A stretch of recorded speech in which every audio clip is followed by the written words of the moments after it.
J uh, type of gummy bear because you have the strawberry gelatin in there. So that's a very common jello is strawberry gelatin. Or jelly is strawberry. So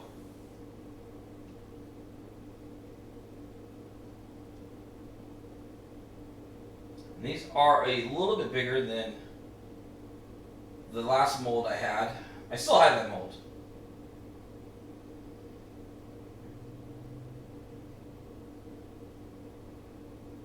But these one of these molds, so I have two of these molds, and one was bought by somebody in chat.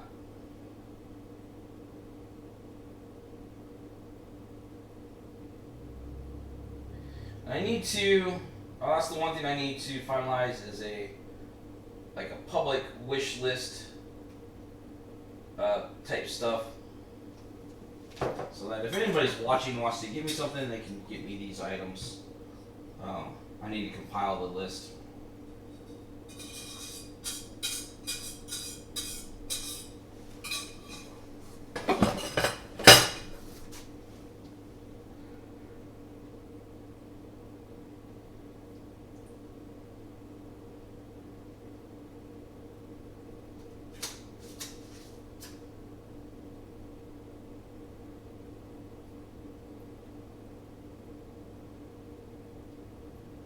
Now these ones would be perfect to cover in chocolate. They're a little bit bigger than my original ones that I tried to cover in chocolate. These would be perfect to do a chocolate covered version of.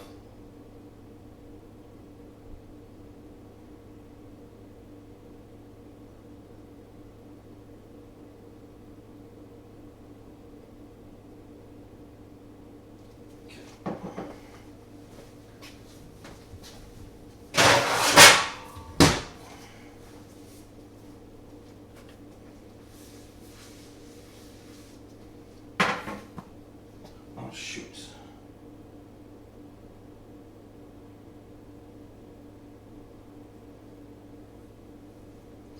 Hey Siri, set a hour timer.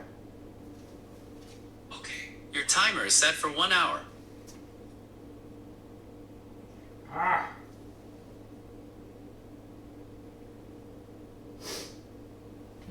Damn it.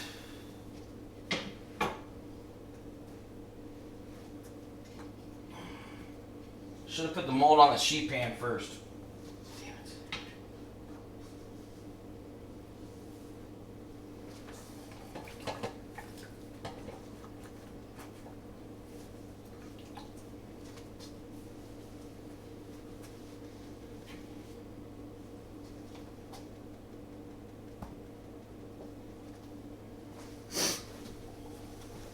Let's see.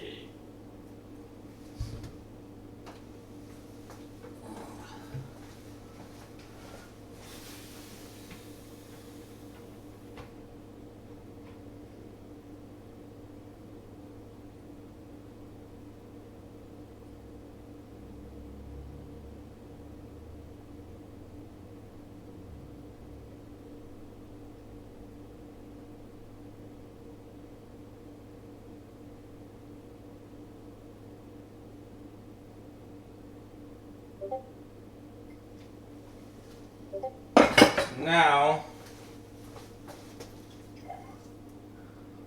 kind of fix our problem here.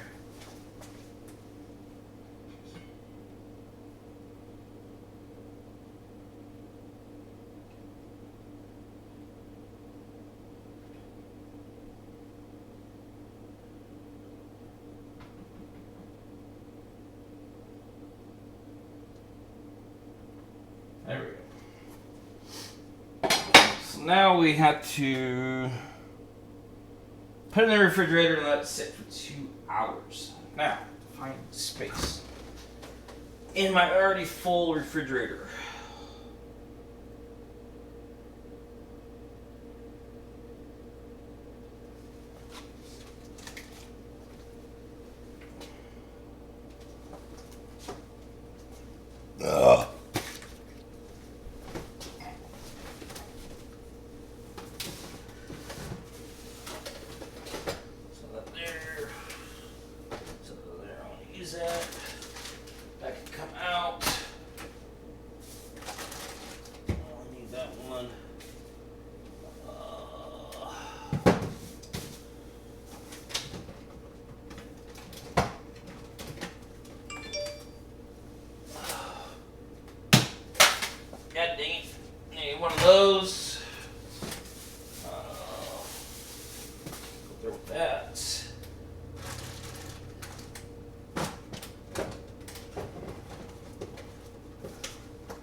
There we go. I definitely need to get another fridge. Okay. Set that there. Now, next project. We're doing a lot today.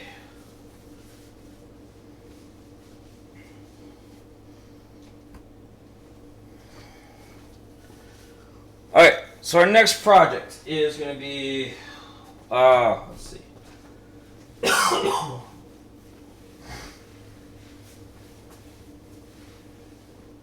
So I want to do a lemon tart. So that's why I got the tart ring out here. This is a 9-inch false bottom style tart. So it means like I can set it. I can take my cup here. I can set it like this. And in theory, it would be a flat item, not something like this. It would hold it, and you can cool it off a little bit easier. So,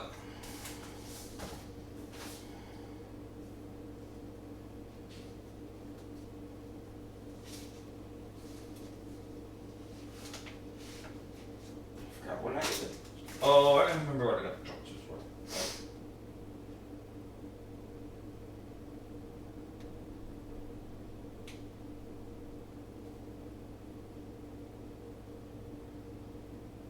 Okay, so it's 1 tablespoon of grated lemon peel. So the lemons today we're going to be using, these are a hybrid.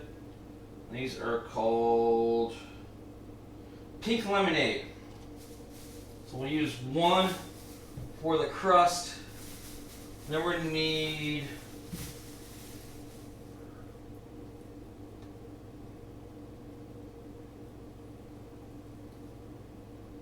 three-fourths cup, so probably about what's left of here will probably be used into the filling. So now we're going to clean this one up.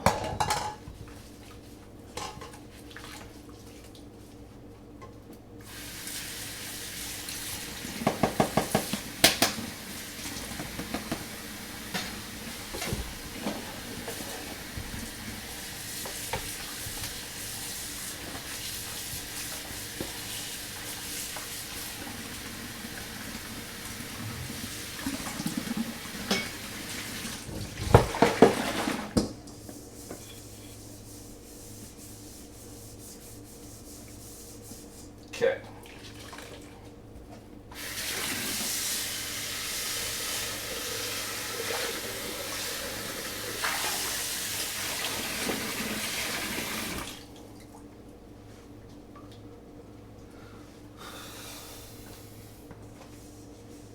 And what I'll do, they'll give me some more lemons.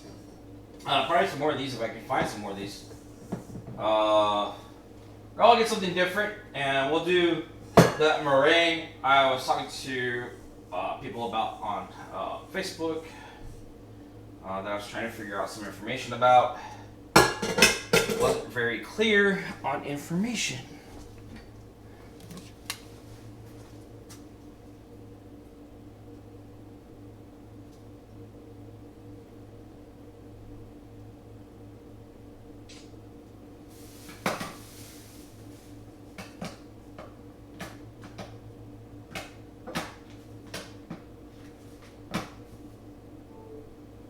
There we go. Okay.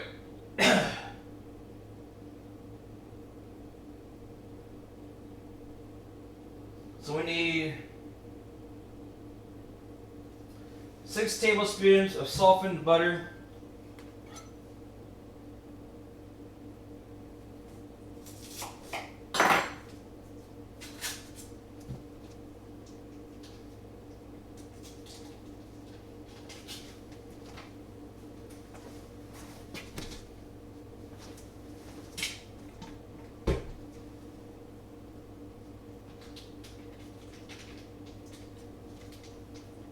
Teaspoons of softened butter in there.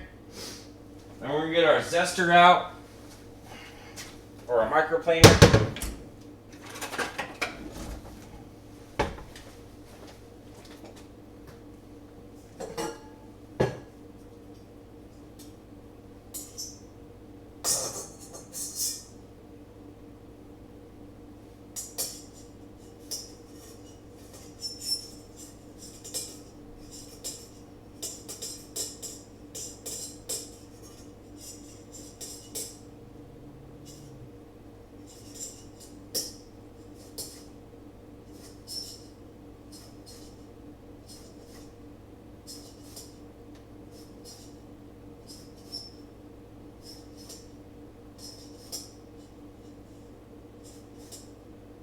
So what this is kind of going to do, it's going to put a little bit of that hint of lemon in the crust too.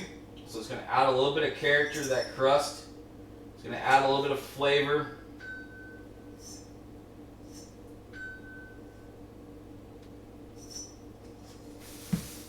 We can actually go a couple more in there. We can go one more. So these are kind of small, and it does say about a half a teaspoon. So the one thing about these lemons, they are small lemons compared to like your normal lemon. You still want to be cautious when you're zesting it. Like I said, there is a type of different type of zester out there. I don't happen to have one at the house, so this is one way to do it. The other way to do it would be to peel it off the skin, off the meat of the lemon, and then take the white part off of it, and then you're left with the yellow, or like yellow stuff, the outside flesh, and then you can julienne that and then dice it up to whatever you want. That does take a little bit more time compared to doing something like this, or getting a normal zester. And a zester is just 4 or 5 holes at the top. Sometimes they'll have a channel zester on it. That's for going around the lemon or orange and getting a big channel to do like a knot with or something like that.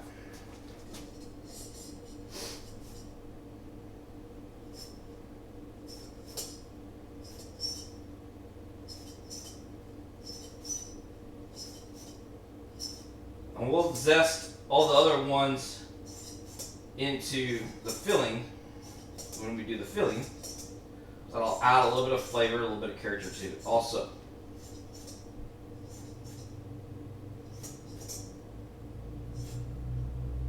Now, you totally could make this one gluten-free. You just have to find something that's comparable to cake flour in a gluten-free option.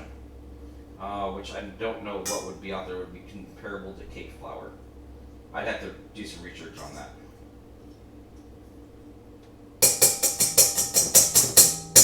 Alright. So we got our lemon peel, our butter. So now we need sugar. We need 3 tablespoons of sugar.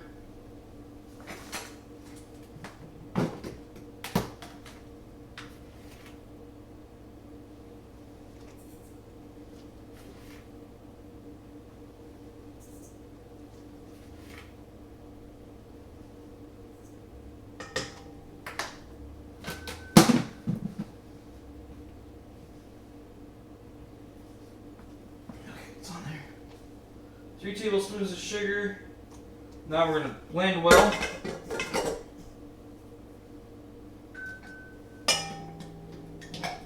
With our paddle attachment.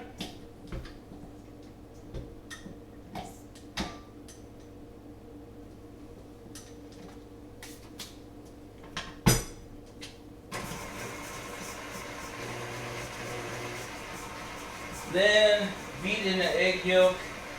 That's 1 egg yolk. We'll just throw the egg white away. Don't really need to save it.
Okay.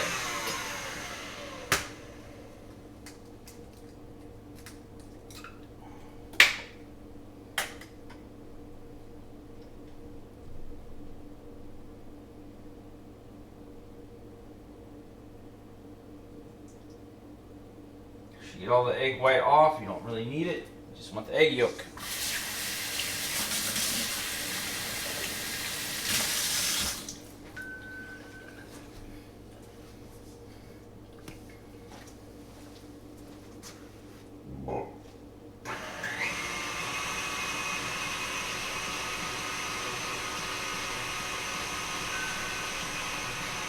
And kind of beat the egg yolk in.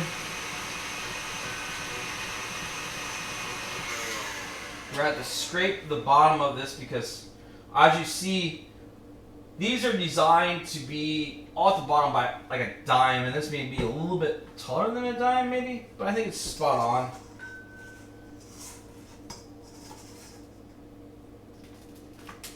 But this is one reason why you scrape your mixing bowls ever so often.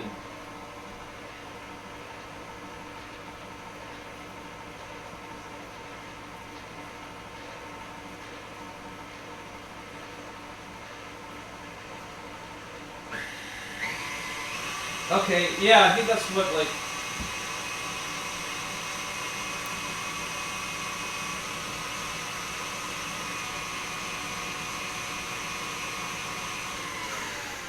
I think what I made had to make a cake flour from scratch one time. I think that's what... I think I used cornstarch in it. I can't remember.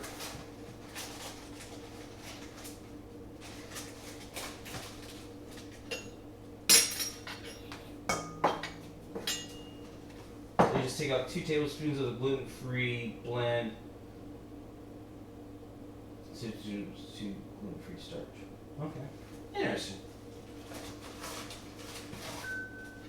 Okay. I'm not going to work the way I want it to work.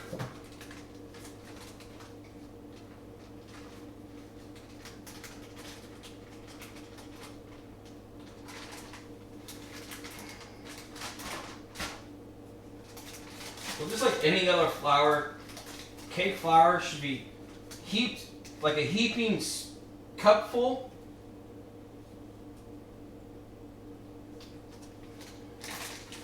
Just like this is, it's a heaping cupful.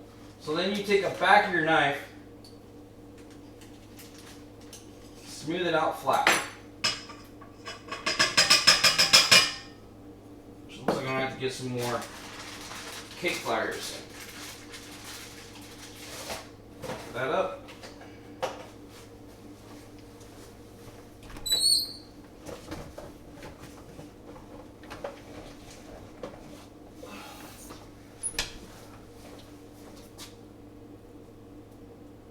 Alright, I'm gonna be right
Alright, we're back. Sorry about that.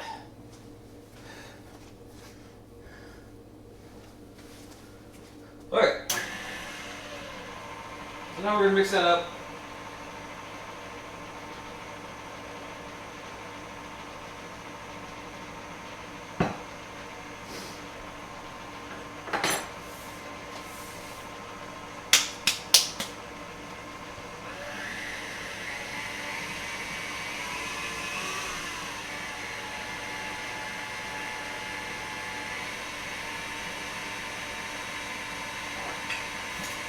Try to get our plastic wrap back out.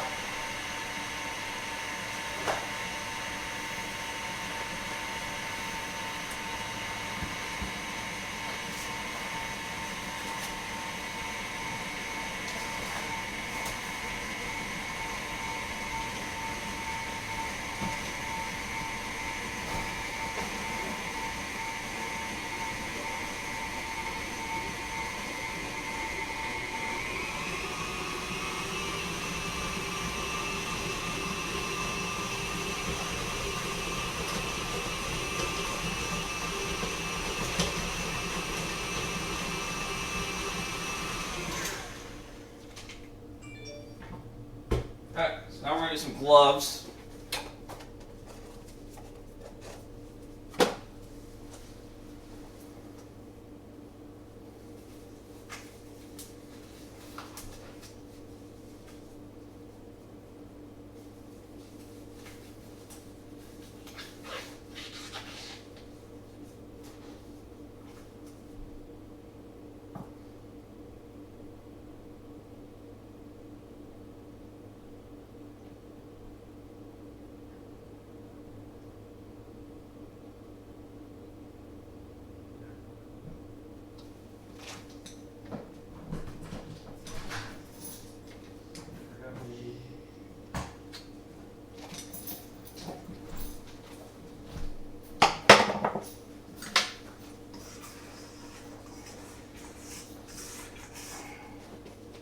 Hopefully this will be enough, because it does not look like it's going to be enough.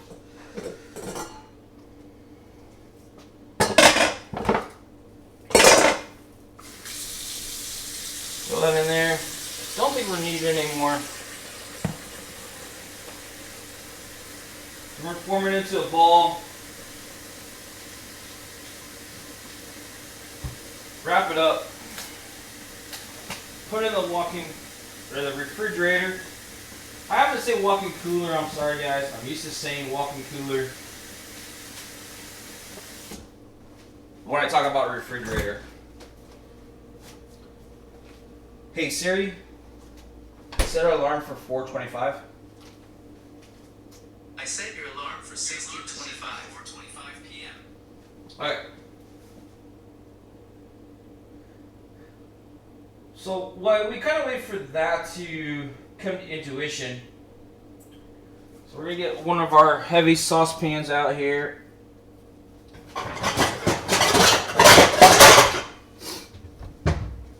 Alright, so we got a heavy saucepan out here.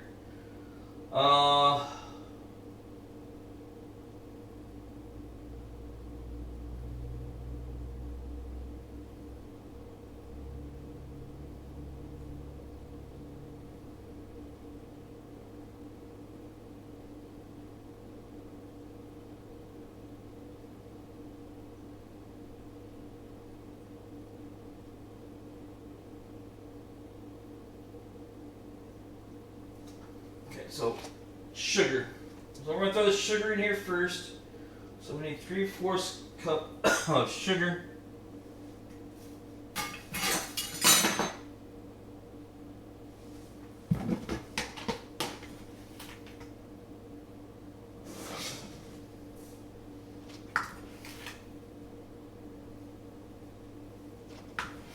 Three. And then 3 tablespoons extra.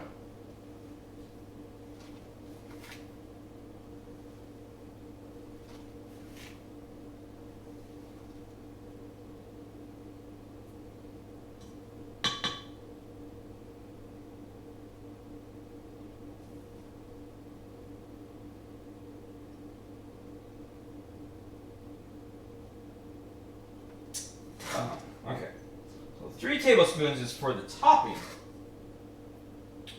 Why don't you just say that in the recipe?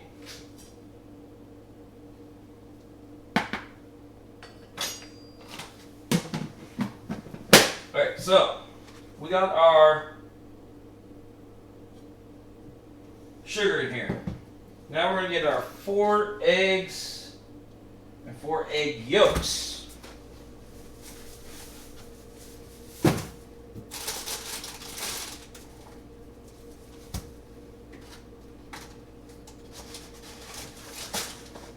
Total 8 eggs.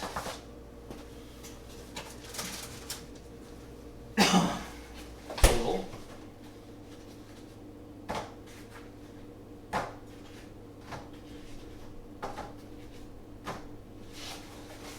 Now for these,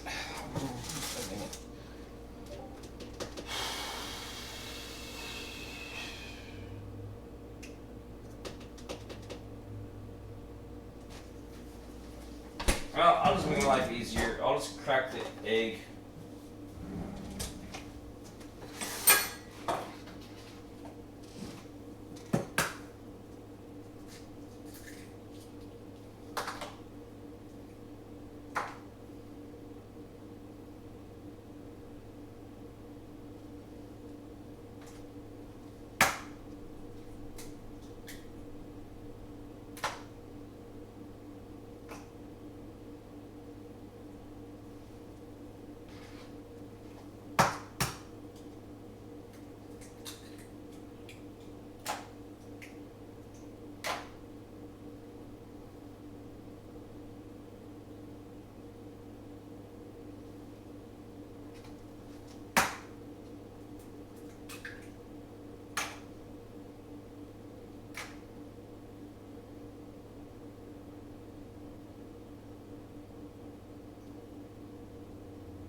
Wash my hands.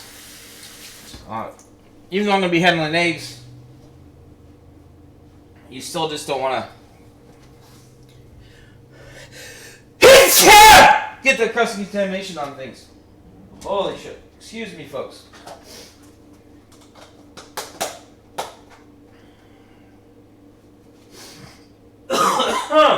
Much sorry about that, guys. Holy smokes.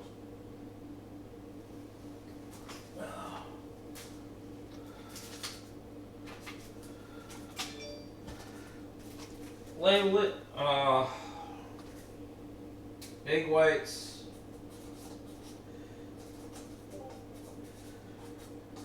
4, 3, 12. Alright, thank you. Alright, we'll try to use those up. I keep on forgetting I have egg whites in there, and I need to find something to utilize them with. And our 4 regular whole eggs are going to go in here.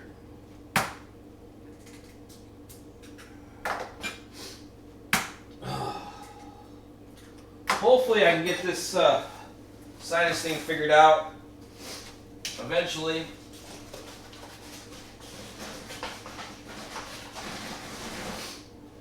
In like 2 weeks I go in for a CAT scan, so then I could talk to ear, nose, and throat doctor about why I'm always congested, even though I'm on allergy medicine, or to get allergy shots. So hopefully he'll be able to tell me what's going on. So now we're going to take, so we already zested those.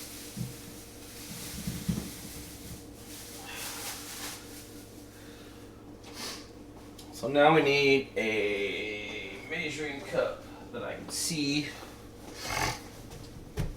Oh.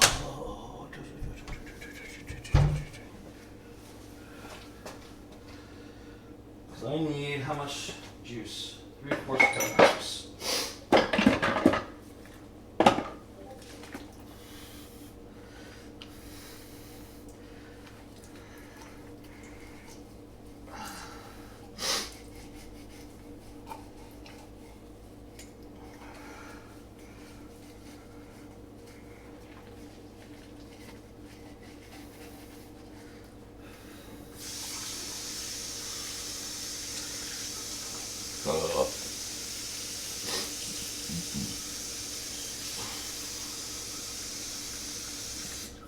All right.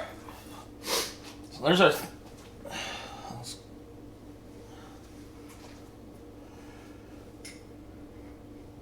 Okay. There's that. Need a knife.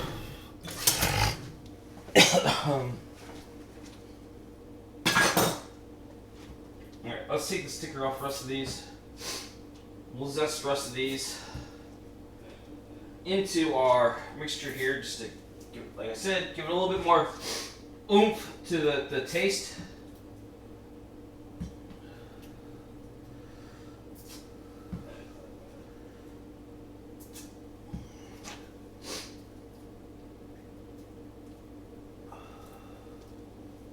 Alright.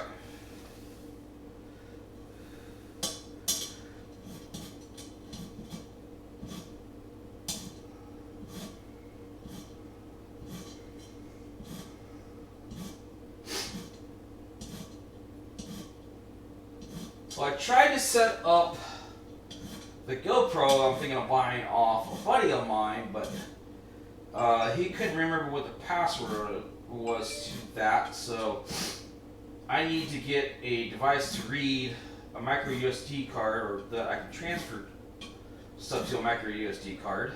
So I have one coming in the mail, because the one I bought at Walmart, for some reason, didn't want to work. So I was kind of a little irritated. I'm going to take it back.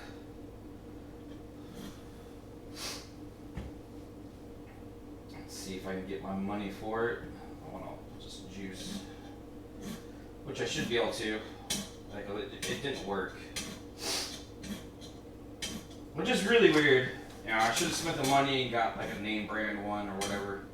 That's what I ended up doing, was getting a name brand one off Amazon, which turned out to be a little bit cheaper than what I bought at Walmart. So, and then the Walmart lady, as I'm going out the door, which I get, you know, I get the whole entire, can we check your receipt? You know, they do it at Costco. They don't really check to see what's in your bag or what's, you know, what you're purchasing in a way. They're just looking. But I clearly walked through the checkout line, checked out, and because I didn't want to waste a bag and utilize a plastic bag, I was like, well, I'm just going to carry this stuff out because it's only like 2 or 3 items. Easily carryable in my hands. And she's like, can I see your receipt? I'm like, well, yeah, but why? Because I think you're stealing this stuff. I'm like, okay. I don't see how I'm stealing this stuff. And I'm like, do I look like somebody that would steal from your store? And on top of that, I know that they have cameras all over the place. So it's really hard to steal from that store. They have pretty good theft deterrent. But I'm just like, seriously, lady? I get my receipt on my shoulder. I'm like, this is bullshit. Just because I want to save a bag, save the world. You're gonna be like, well, okay, I think you're stealing that stuff.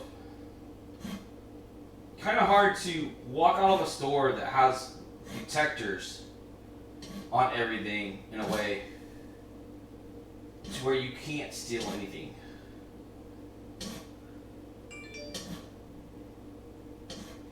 Luckily, she kind of caught me in a nice kind of mood, so I wasn't really super sarcastic about stuff.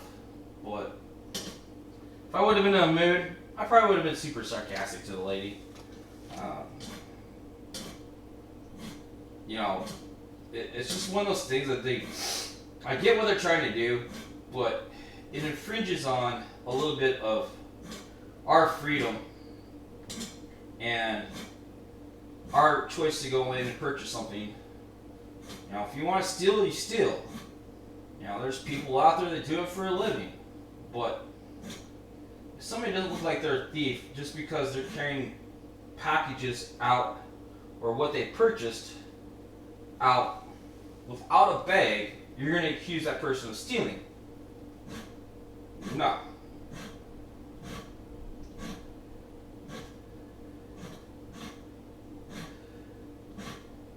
So it's not how society works. You have to have probable cause to say, oh, they're stealing, so we're going to check your receipt just to make sure.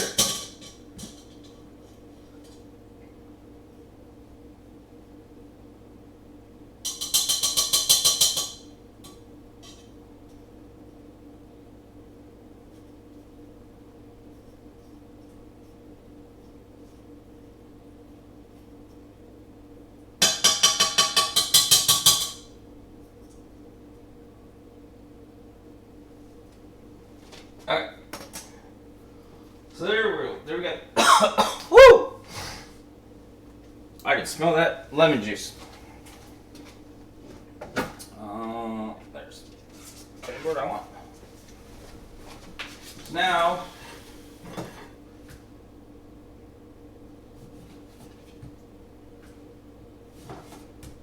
cut these.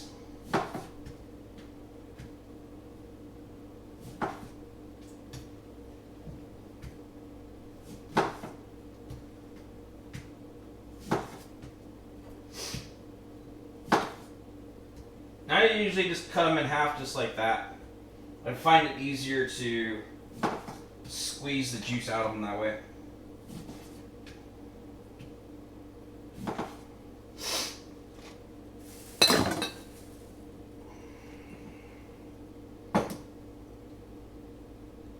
And that's what's kind of like the flesh of it. It has kind of like a pinkish hue to it.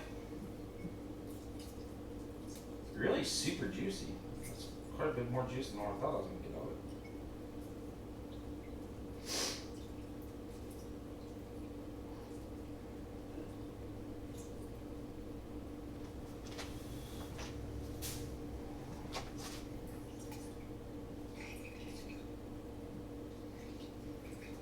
So we need to go 3/4 of a cup, huh?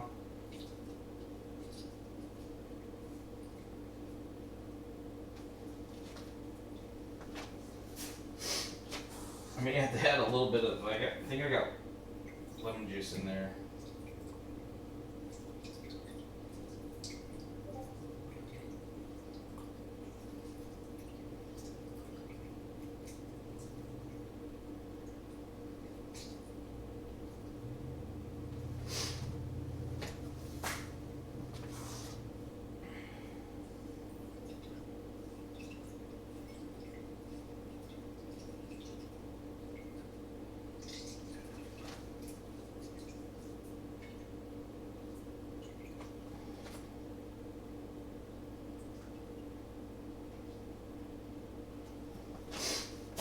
So there are seeds in these.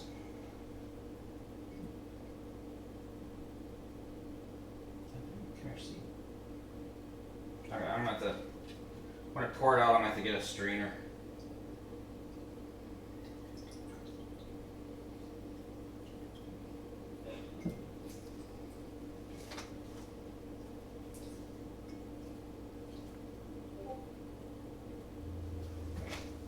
Try.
hopefully everybody's watching and hanging out, lurking, having a good day. Hopefully you guys are all having fun and having a good day.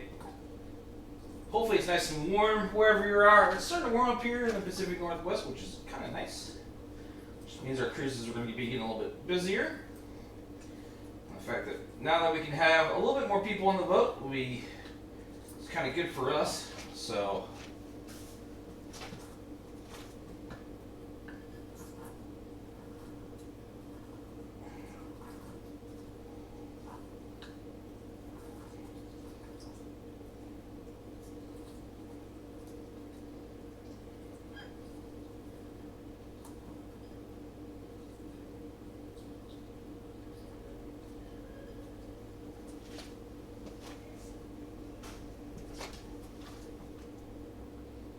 Worth up half a cup of juice.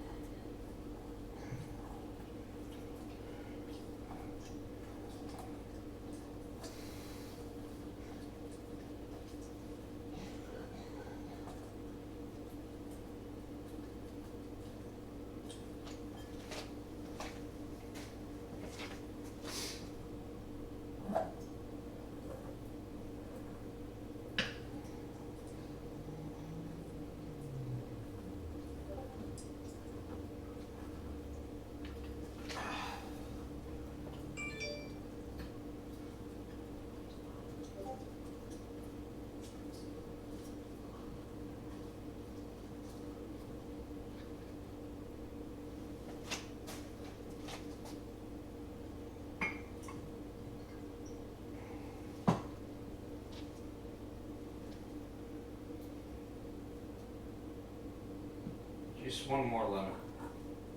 I'll save the other ones for garnish.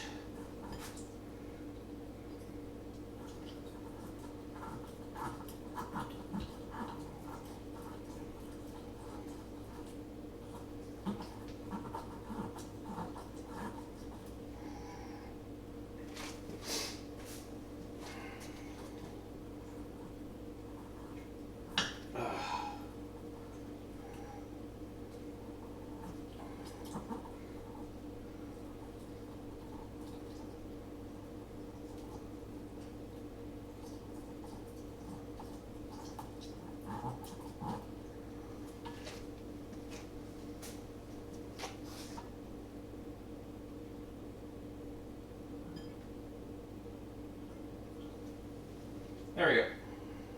A little bit more than what we needed, but better have a little bit extra than. Alright.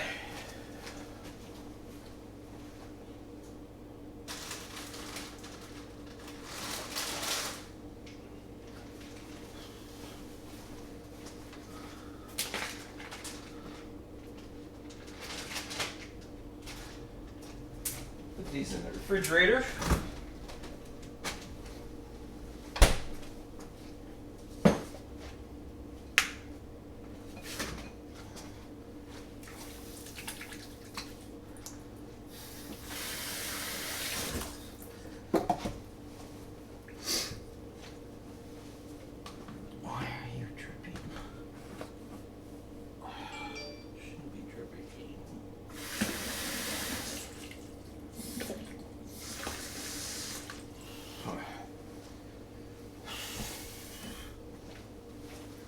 Alright, so strainer, use this one.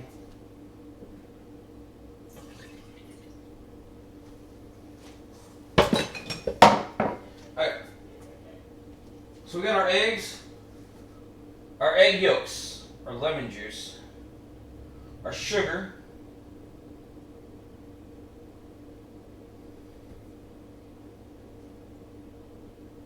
where's the apricot jam go into this?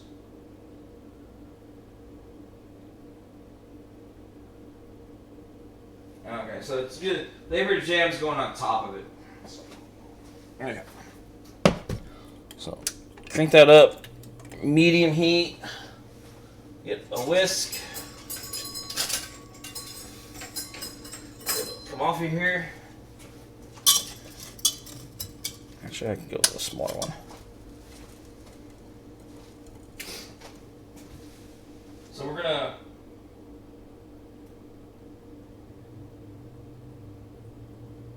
I had the lemon juice too early. Oh well. It's all good.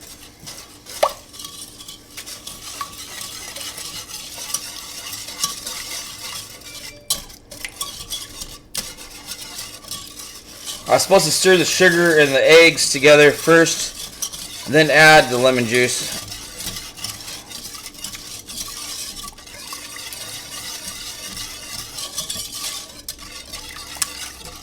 But it's all good. It worked out.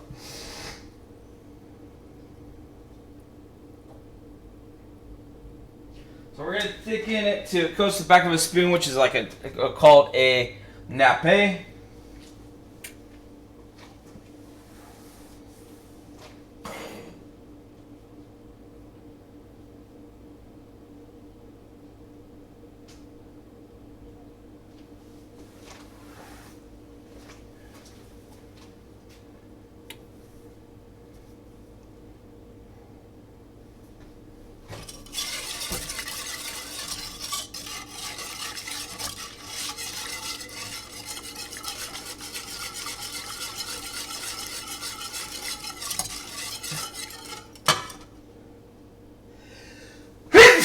God dang it. God dang it. Whew. I'm probably not going to get to these today. I'll do that Monday. Gonna do some dried garlic.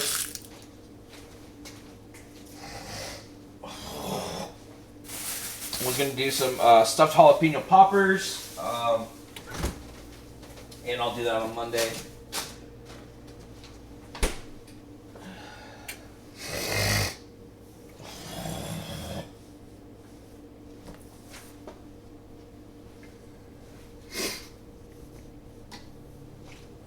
Okay. Oh.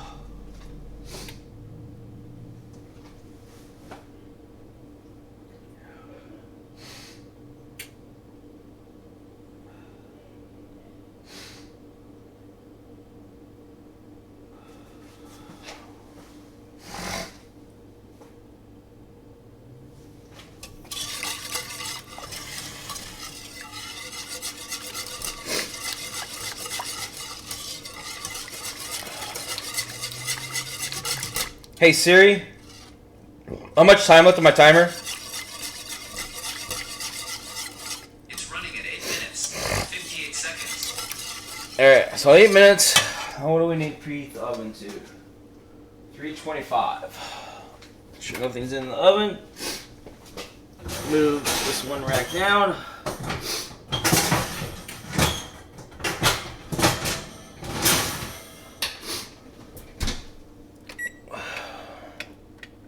$325. Yeah, 375. Misread my.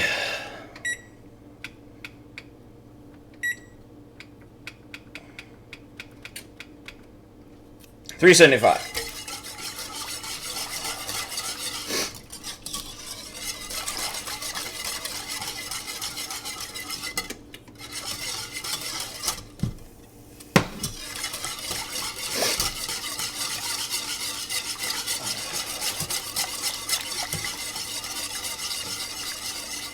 And what we're going to use to kind of smash these cookies down, we're going to use this instead of a glass. The directions say use a glass. The one problem with using a glass, there's always that possibility you could break that glass. By either pressing too hard. I've done it with some wine glasses at work. You could also cut yourself. So by using something like this, which is metal, I know I'm not going to break this. It's not going to get in the food. So the safety factor is there. And then I wouldn't have to throw out a whole entire batch of cookies.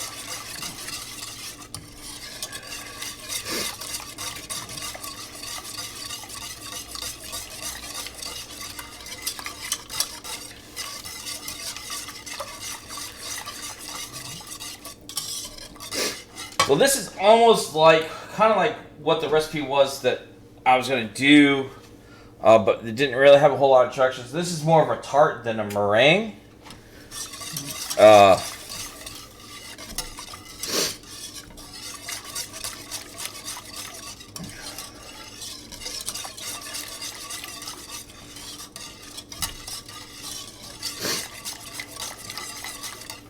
But the meringue was on top of the tart, like, or pudding like consistency.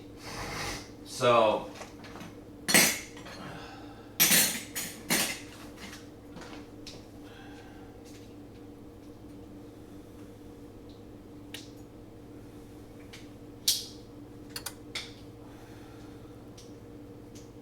we'll be doing a work stream tomorrow. Just gonna be doing a dinner tomorrow. So we'll do a work stream, and then work stream, and then Sunday I'll probably take a day off.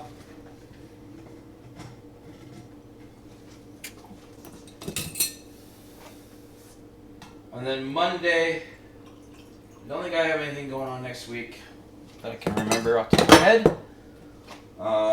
This week was just kind of crazy week. I had Monday we had to go clean one of our boats for inspection by the Coast Guard. So we had to make sure that our galley was ready for their inspection. So that was kind of not planned out for me to go do. And then Tuesday I ended up having to go get my allergy shot, which for some reason I planned it in the afternoon. Don't know why I planned it in the afternoon. My next one, I have another one in 6 weeks. I plan more morning time so that, like, if I come home, I want to stream, I can stream some food. I'm gonna try. I don't know. I gotta figure out this gaming situation out, like, because I really want to stream games. But if I can't, I can't right now. That's totally fine. I may try to stream it from my good computer, broadcast it through that, which I can.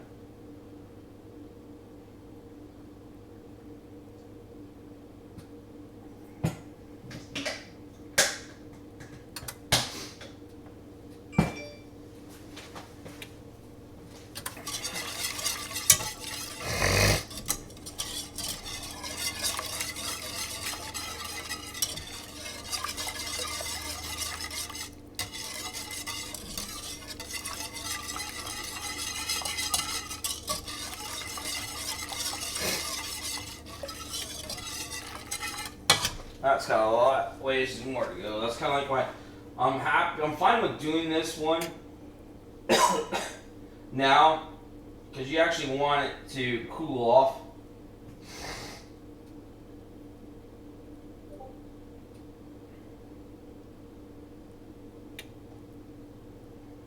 And this cake actually refrigerates overnight. So.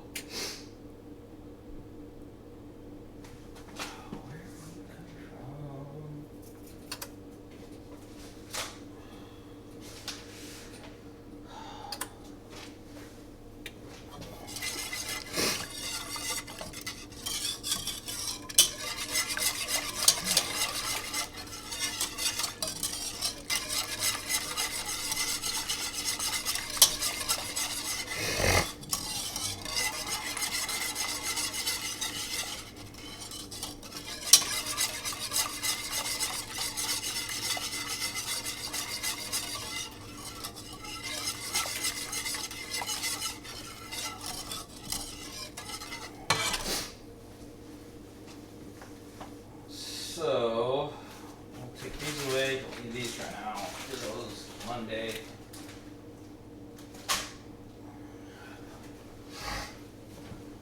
I was going to do, because I got a chocolate beer in my refrigerator that I've had in there for a while. I need to get it used up.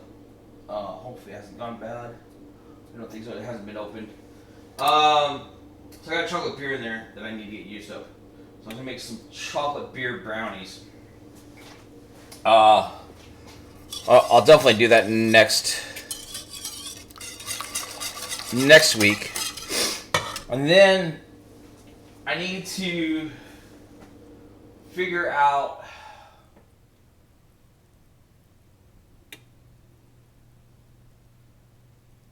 so Oreo's doing a competition right now for like food competition. As far as I know, I can enter it. I looked at the thing, didn't say anything about being a professional chef. So, what I may do is just write something out. Kind of have an idea already what I want to do, which is to take Oreo cookies, grind them up into a kind of like flour-like consistency, and then use those as a flour to make something, probably a cookie or something like that. But take the filling and use that filling as something too. You can bulk it up with some stuff, maybe some cream cheese or something like that. I don't know. I have to play around with it in my head. I got a little bit to turn the recipe in, so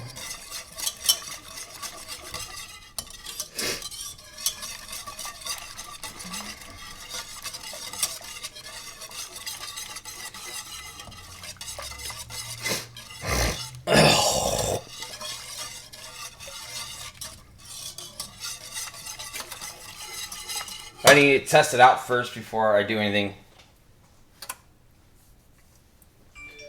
For like the recipe's kind of like finalized. I was thinking of doing something with Koof coffee, making some Koof coffee butter.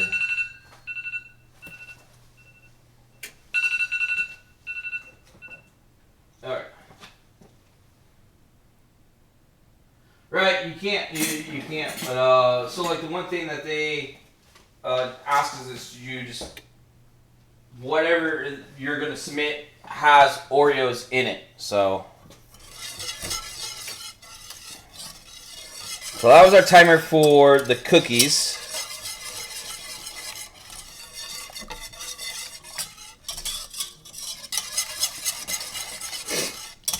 Which I'm not going to take out quite yet because this has still got a little bit of time left on it. I can tell just by the way it looks. So you can figure out if you got a nappe or not. Take a spoon, dip it in your sauce. If that said sauce runs past your line, then that's not a nappe, it's not thick enough. You just let it cook a little bit longer. We'll let it cook just a little bit longer. It's pretty close.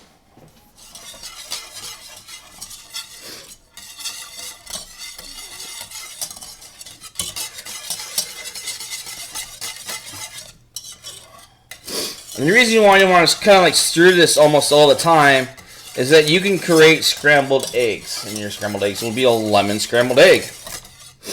And you don't want that. I've been kind of like, that's why I kind of haven't really stopped doing what I was doing with it.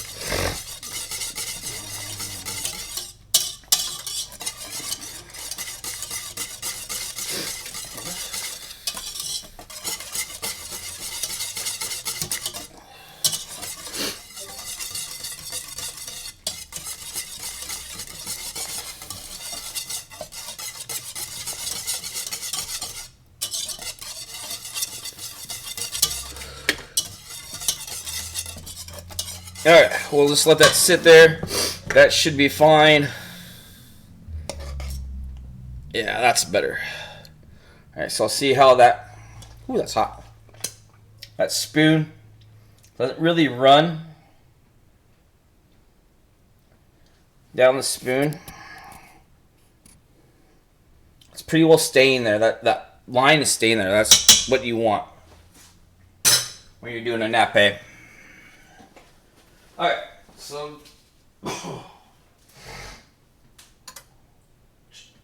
now we need to stir in the margarine, which is how much margarine?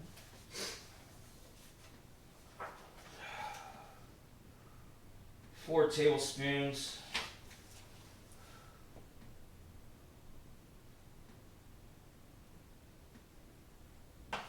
About that much right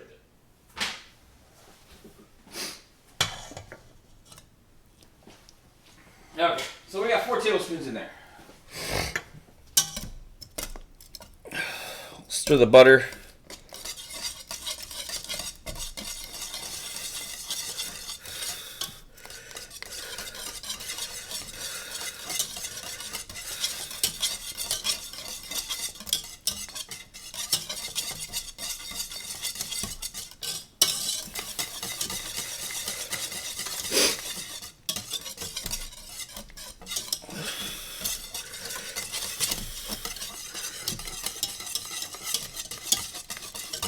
Okay.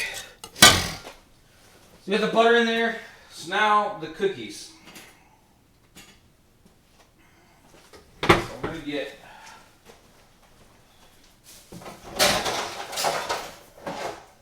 our sheet pans.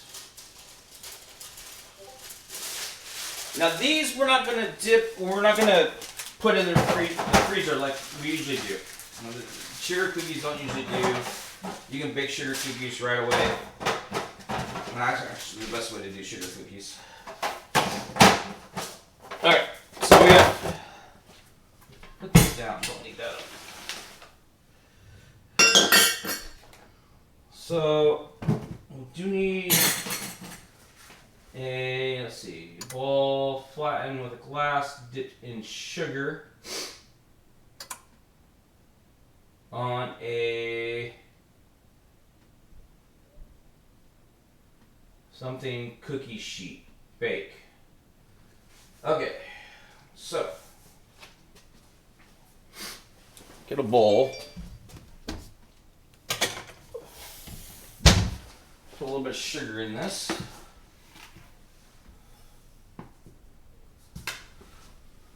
There we go. Get our presser.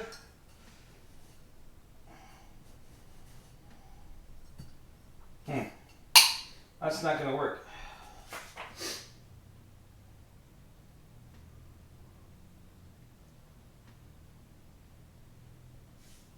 So what we'll do, we'll just press it and then we'll just use this as, we'll shake it on top of it. I'm assuming she probably wet it. Or they probably wet it to place.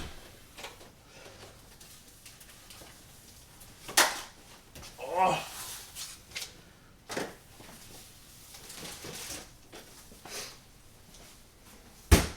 Okay, so there we go.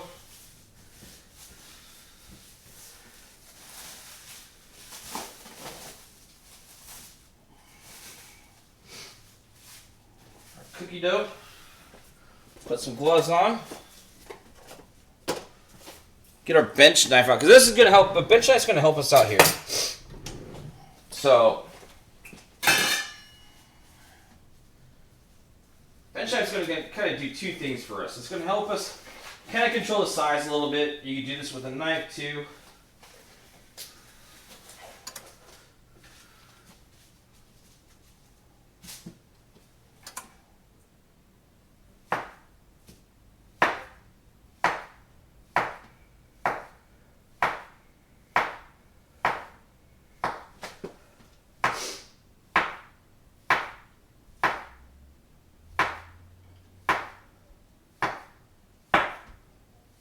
Alright, so take the dough,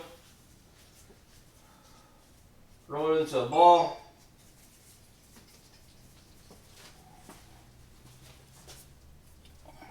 put said ball onto the cookie sheet.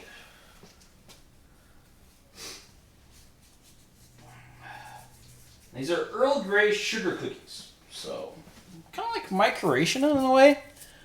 I'm having, fun experimenting with these butters. I'm sure I could take and do like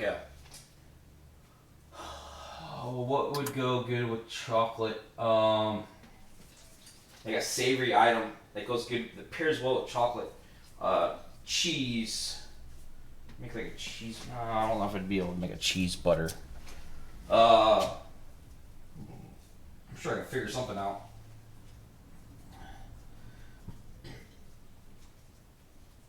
But even to make something like like maybe like a pumpkin butter or something like that. I'm sure there's lots of butters I could have fun trying to experiment with.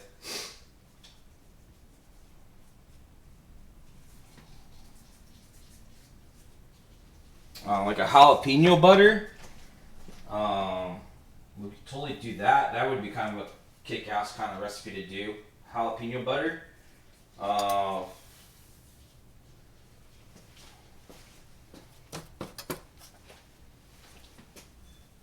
Because we could even do like a raspberry butter and do like so take our raspberry powder we got in there, steep our heavy cream. Ooh, that actually raspberry chocolate or strawberry chocolate cookie.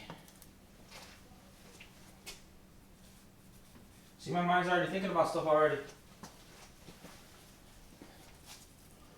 And then these are like, I've never seen anybody do like, so the coffee butter I saw, that I'm kind of like basing a lot of my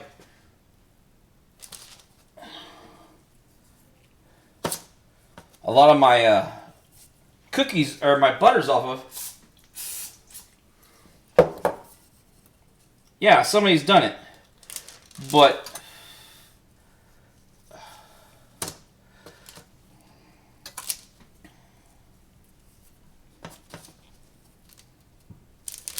see what they say, a glass.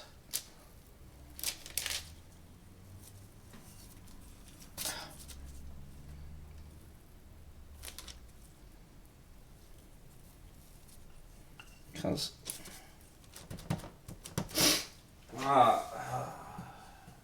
there we go.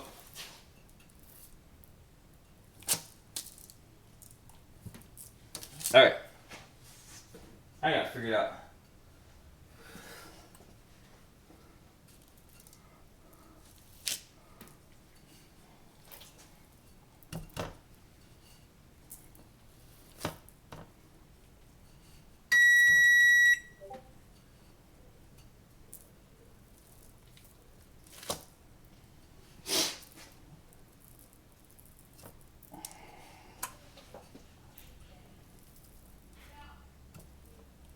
All right. That's how you get butter to, or the sugar to stick to it. Okay. So we'll wait till we get 2 trays, and then we'll put 2 trays in at a time. It says 5 to 8 minutes. So, like, kind of like how I kind of found out at work, I did a recipe, and the recipe said to cook for like an hour. Well, in our ovens at work, what should have took an hour to do, it only took 30 minutes to do. So that's why I always preach less time. If you start out with less time, you're less likely to burn your product. So always take whatever recipe is, the time, cut it in half. Every oven is different. Now if I switched to a gas stove, I'd be totally different cooking times than what I got going on right now. Gas is pretty decent. Which is, if I want gas in my house, I need to do that soon. Probably do that this year. And then have the gas ran to my house. And then I can start looking for a gas stove to go in my house. I prefer gas over electric any day.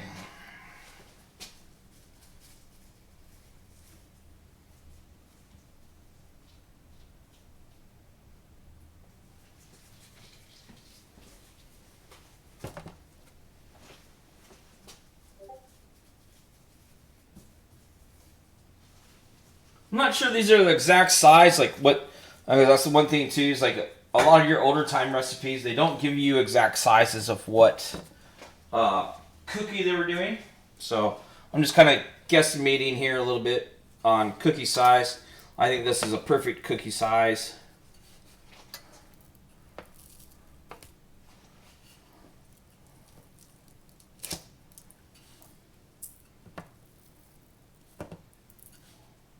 So these are Earl Grey sugar cookies, and I think they're gonna come out really good. The Earl Grey butter smelled really good.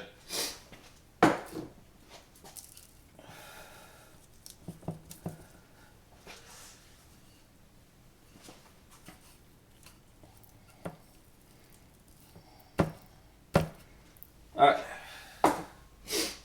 So now we got 2 pans. Put 2 pans into the oven. We'll bake those 4 minutes. And then we'll go more time if we need to. Which we'll probably end up needing more time.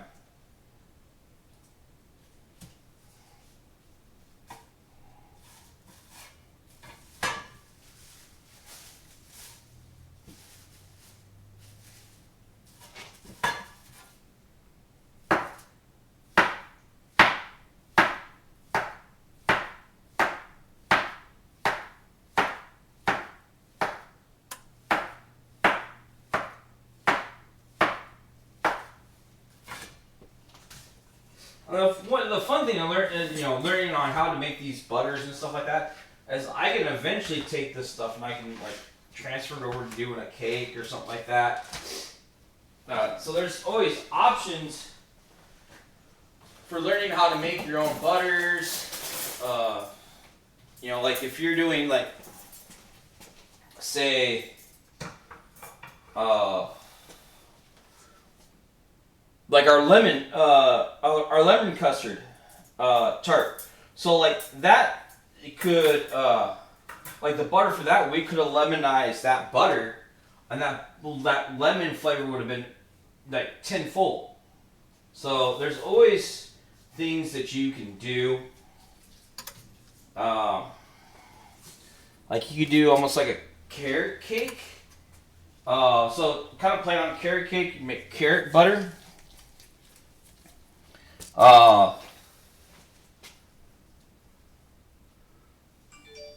Carrot butter, and then you probably, I don't know. Try to remember what's all in a carrot cake. Coconut. I actually have to look up a carrot cake recipe. I actually kind of want to turn a cookie into carrot cake. I think I can do it. Well, I was thinking about that earlier. Like, okay, I wanted to do like a carrot cake because my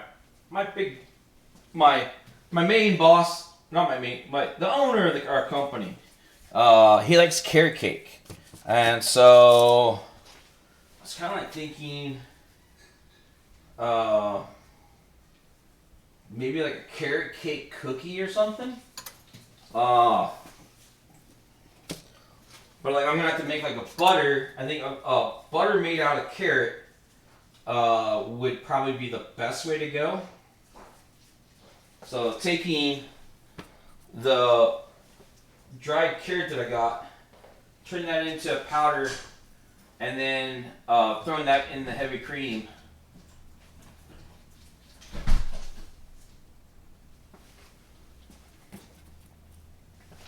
I think we would get a carrot butter. And you can almost take that butter too, and so like you're doing sauteed carrots or something, or you're doing candied carrots, which I've been known to do in the past for my kids and stuff like that, because they really loved it when I did like a candied butter. You can take and utilize that candied butter, the carrot butter that you made, to intensify the flavor in the candied butter or the candied carrots. So there's always room to like change up things, or but that's how like my mind lately has been thinking, and a lot of it being on Twitch has like helped me like broaden that mind range a little bit, And something I hadn't really like. Not saying, I'm a super adventurous person. I just maybe, doing this is like, okay, I want to kind of stick out a little bit on Twitch. So by being a person that's doing kind of like what I'm doing,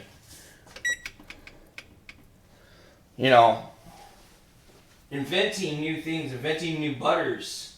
Maybe somebody else has already invented the butter. I don't know. Sometimes I try not to look things up on the web. But then again, I do a lot of web searches for a lot of recipes. Just because searching on the web is far easier than trying to go through my hundreds and hundreds of cookbooks that I have. I don't have hundreds. Actually, no, I probably do have 100 cookbooks. To go through those cookbooks that I buy and try to find a recipe for it. Now, I did pick up this week. I picked up a bartender's recipe guidebook. It's the renowned bartender's guidebook. So I'm going to be looking to do some stuff with that, as in way desserts, and maybe some gummy bears. Because I almost went to the point. There was one point there where I wanted to go to bartending school, just so I can learn a little bit about mixology. Because mixology and desserts are like drinks and dessert kind of intrigued me.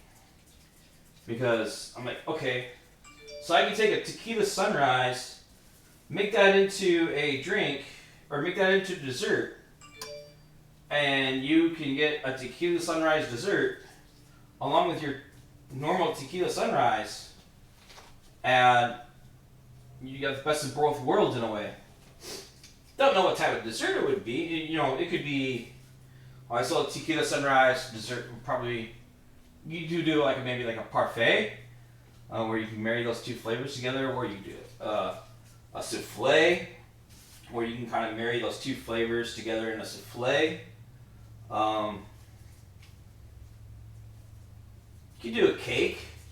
So do your cake out of one flavor of the tequila sunrise, and then do a buttercream icing or some sauce or something out of your second or two components out of a tequila sunrise. So there's always options, and that's one thing I like about and one reason why I've been looking for like a bartender's book is because I want to be creative and I want to do different things. And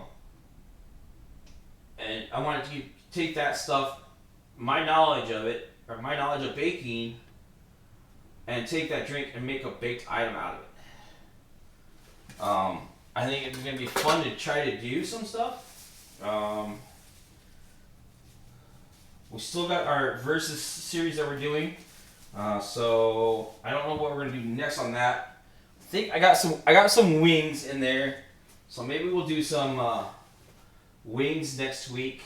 We'll do air fryer versus deep fry fryer on those.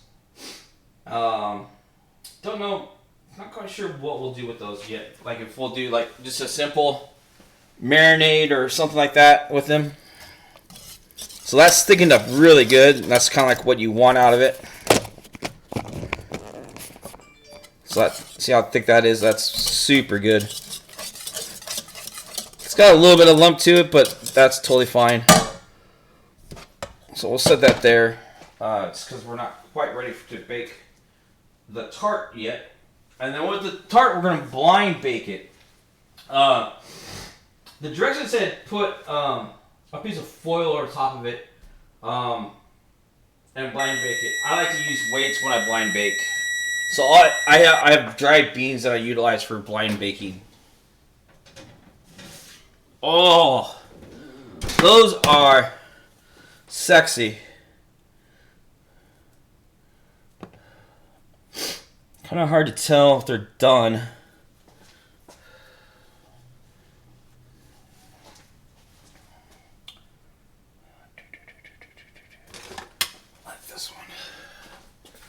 So we'll look at the underneath here. I don't think they're quite done yet. We'll give them a couple extra minutes here. They're looking pretty close. So like I think these ones on the bottom. So you see how this one right here is starting to get kind of like brown, kind of tinge to it. That means they're pretty close. And what I'm going to do is I'm going to rotate this to the bottom, put this one on the top. So that's that telling me is my bottom of my oven is hotter than my top of my oven.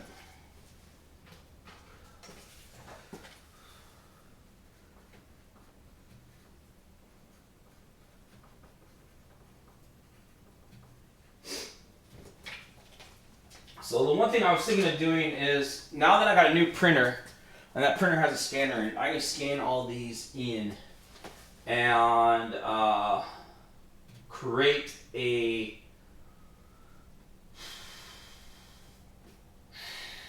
Dropbox or something like that with them, and have available to any of my family members that want them. But you all would have access to it.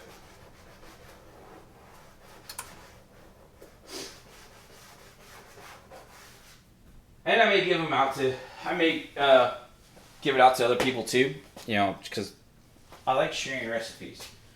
I like sharing my trade. I like sharing these old school recipes. These old school recipes are really cool. You know, don't get me wrong. I complained about this one and complained about the other one I found.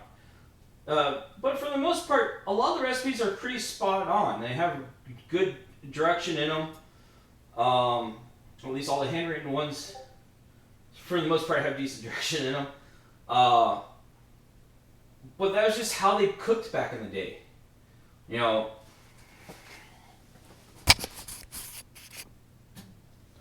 they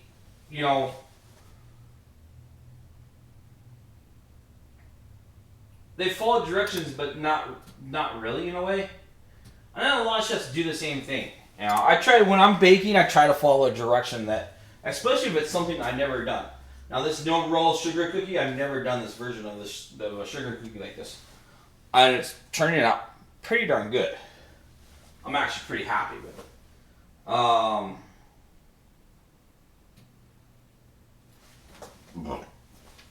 And I'll definitely do these again. Like I said, revamp it. Maybe like do like a raspberry butter with this. Ooh, that would be good with this, like a raspberry sugar cookie. Ooh. So the one thing with like utilizing something like dried powder and adding that to a butter or adding that to a cookie is so much easier to change up the cookie flavor than to add fresh into a cookie. Because if you add fresh into a cookie, that's going to add moisture into your cookie, so that you're going to have to add a little bit more flour to it. And if you don't understand baking a whole lot, adding that little bit of flour to it could actually throw a recipe off. So it's like little things like that that you got to be cautious of.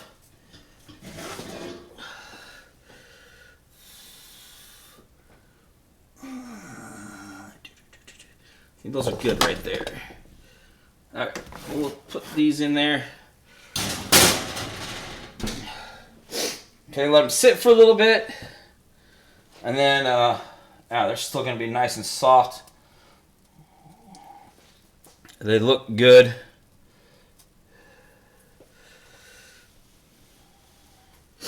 I'm actually pretty stoked with these sugar cookies. This is going to be a recipe that I'm gonna like carry on. This recipe is going to be, I'm going to revamp the hell out of this recipe.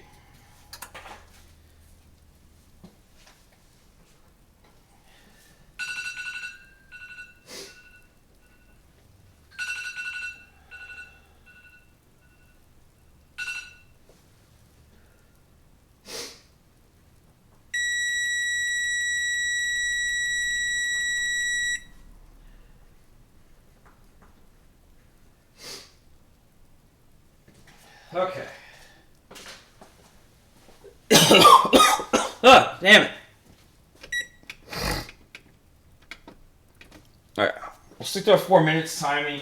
That seems to be pretty good. So altogether, we've baked it for roughly about 10 minutes.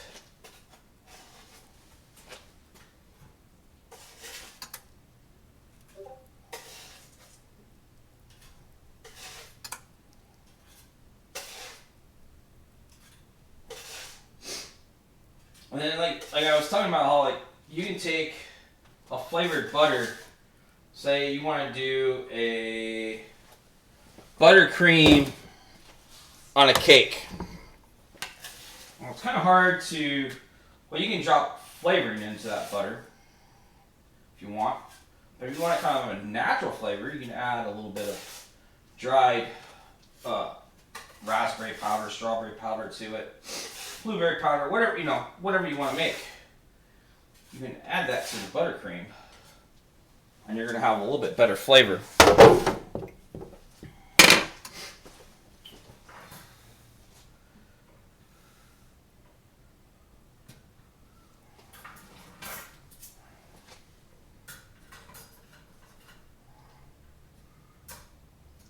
And I don't know how adventurous my grandpa was in the kitchen or in the bakery. I'm assuming he was pretty adventurous as the way of doing things. As I know, I did bake with him, make haney with him a couple times here and there, even with grandma. So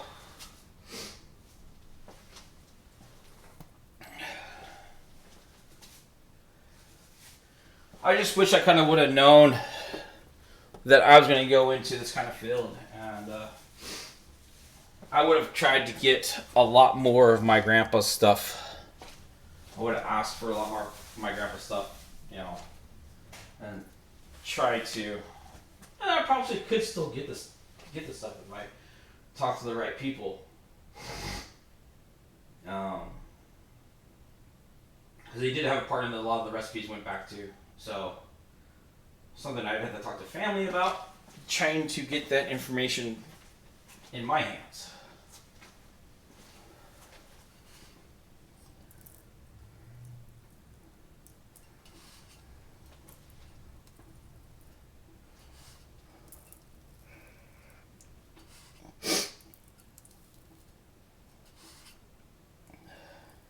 It's like my grandma on my dad's side of the family. I don't know if anybody had gotten her recipes when she passed away. I'm assuming that some of her sons and daughters that lived close to her got those.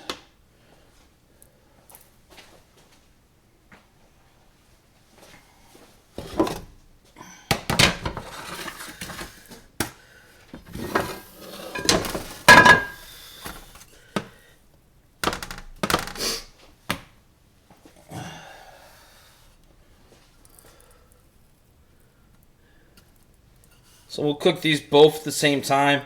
That way we don't have any time lapse in between. Okay. So, kind of too much sugar there.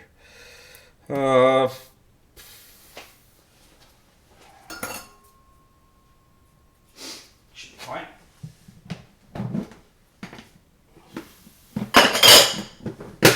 Okay. So now we can do the pie crust or tart crust.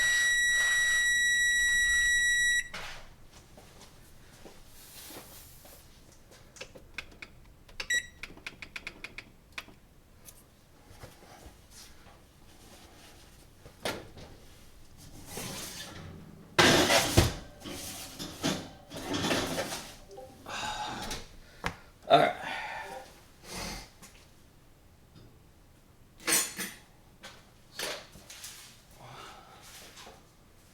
Pretty well done with that recipe, so we can put that recipe right there.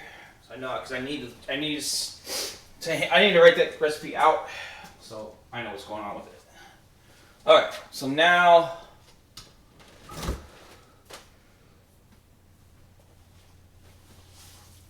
this pie dough, we're going to utilize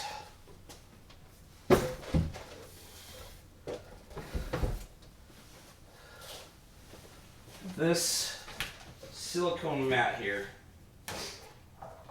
And this has measurements. Which we need to go just a little bit bigger than a 9-inch cake pan, a 9-inch tart pan.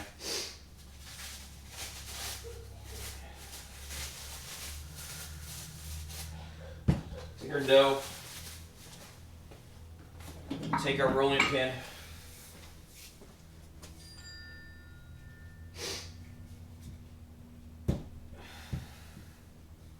Give it a quarter. Okay.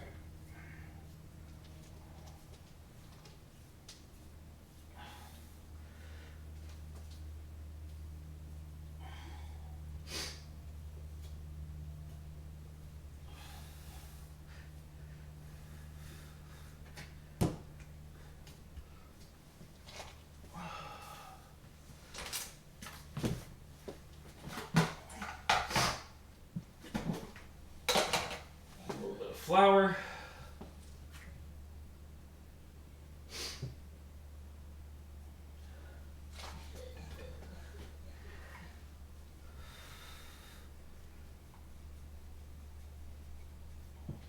Turn it halfway. This will help keep your circle going.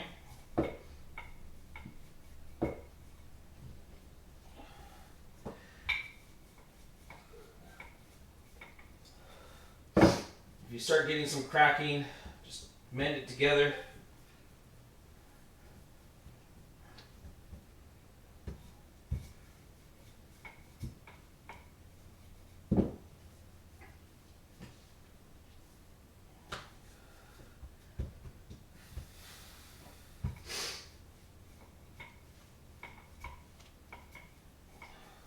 If you get a big like that, just take it. Kind of fold the dough over upon itself. You are going to get some areas like that. I almost feel like this dough recipe doubled. Oops.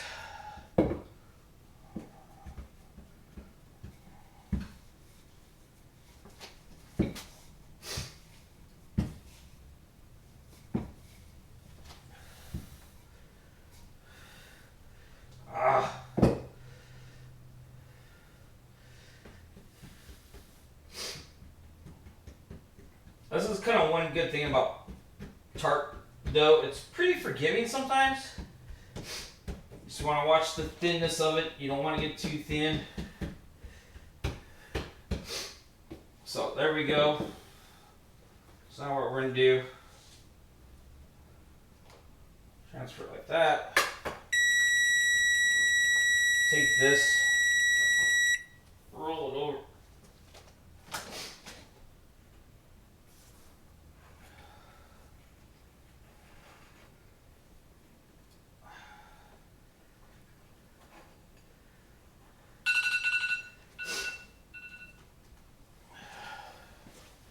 All right.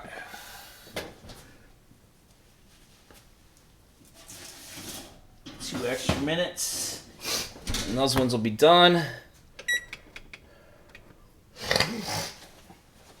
Okay, so you notice how, damn it, yeah, this recipe could have been, I could have doubled this recipe.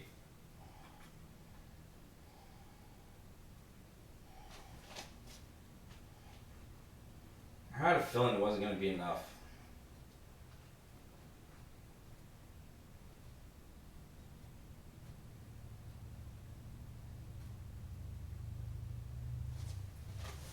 Did you make a mod?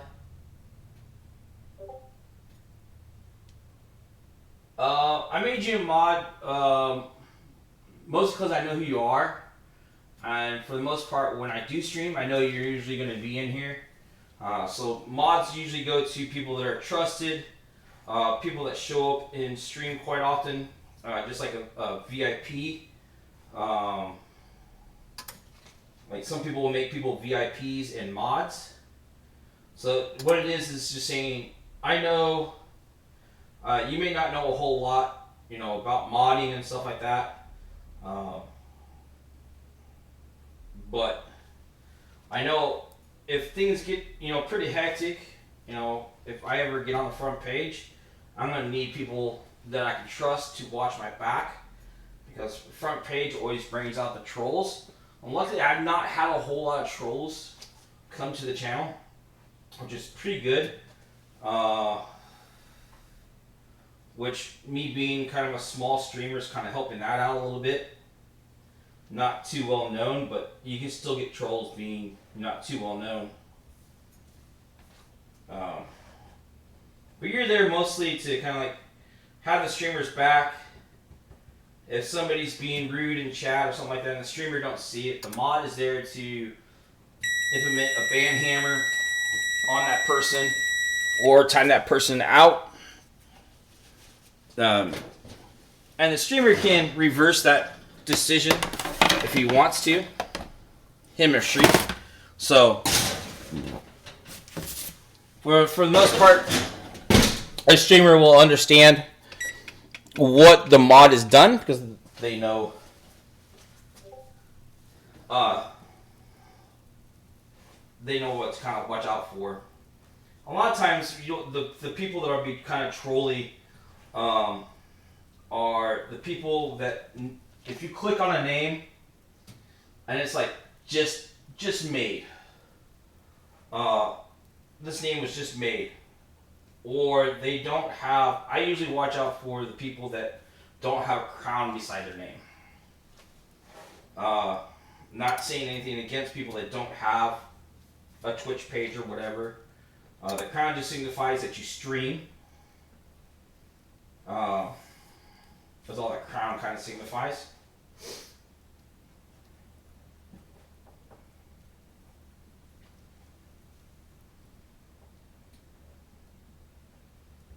But I know, like, when Shifted Party was starting out, and I'm a mod in his channel. I don't go in there that much anymore because I have my channel I got to worry about, plus doing things for 76 operators.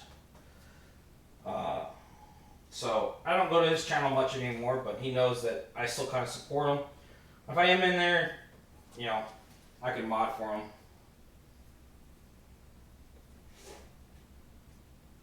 A lot of times the mods too will some mods can do certain things for the streamer. So some mods can change the title of the stream. Or they can, there are some mods that can actually kill a stream if the streamer is becoming too drunk or things are getting out of hand. Alright.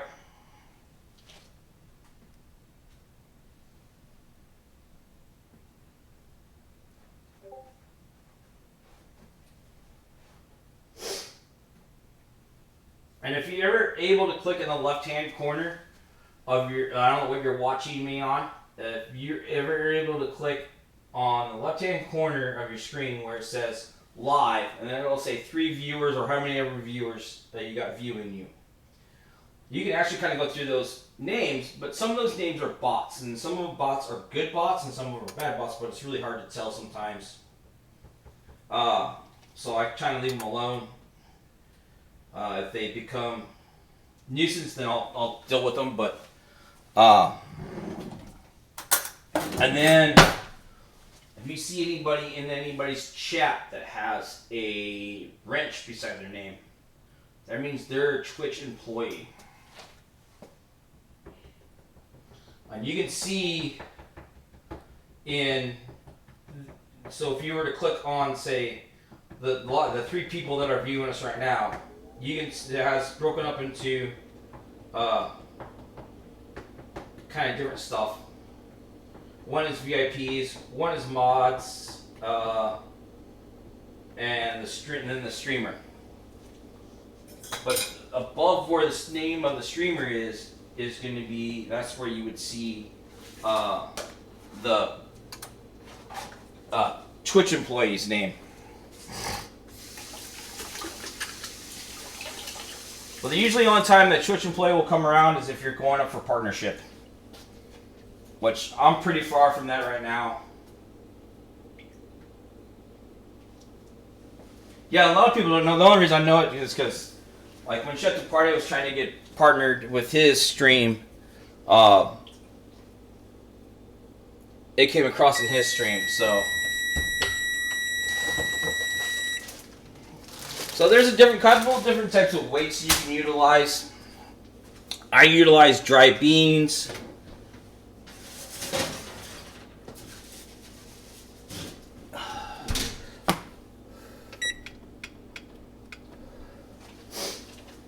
For my weights, 16 Benton, how's it going? It's going pretty good, man. We're kind of right on track of what I want. There's some more things I wanted to get done today, but it's all good. So we're going to line it with parchment paper. So, yeah, to keep the dough down, yeah. So there's a couple different types of weights you can get. There are some metal weights, little ball bearing weights. And then if you want to go the cheap side, you can just get dry beans and utilize dry beans. They'll last you quite a while. You do want to be cautious not to put them directly on top of your pie crust or your tart crust. They will stick to the beans, or the beans will stick to the tarts.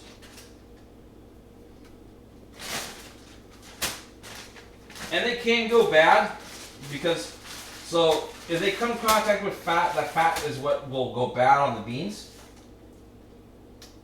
And if they just start smelling, just throw them away. You can start all over again with some new beans, or get the metal things that you can, the metal ones I believe you can wash. So, so far we've made a Earl Grey tea sugar cookie, which we're almost done with those. We got our tart. This is going to be a lemon tart. We've already got our sauce done for the lemon tart. And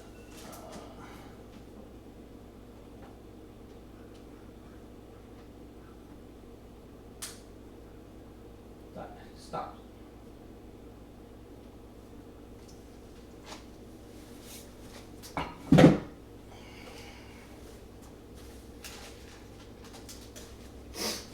So we'll set this over here, because we're going to have to turn the oven up once those cookies are done. What are we going to have to turn the oven up to? 425.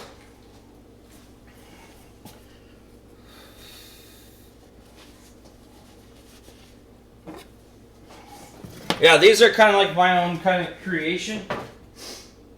Something my daughter wanted. I was like, okay. After having a success with making my own kind of like, making my own coffee butter, I was like, okay, easy enough. I can make like an Earl Grey butter. So that's what I ended up doing, was making an Earl Grey butter for them.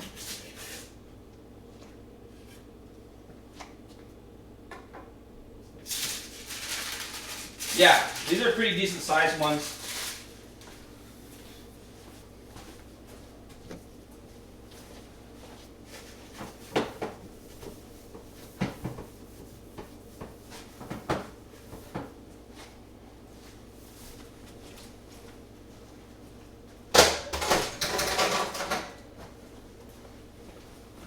So we got 2 more pans of those in the oven, and then we'll turn the oven up to 425. Bake the tart shell, and then the tart shell, we'll pour the lemon curd into the tart shell, and then we'll refrigerate that overnight. That'll be done tomorrow, and I'll probably end up sitting until next week, and then next week we'll creme brulee it.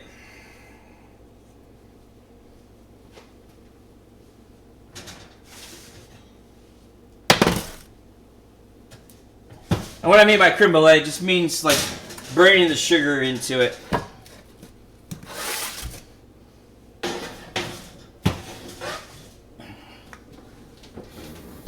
Okay, so that's almost done. Oh,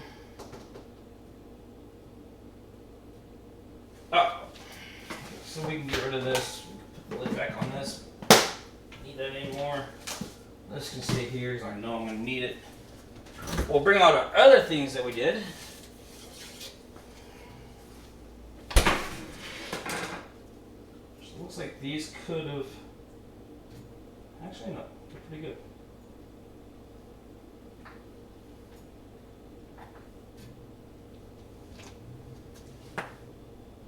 Gummy bears right there. So those are Screwball peanut butter whiskey, coffee, gummy bears. So that actually looks pretty good as a way of a gummy bear.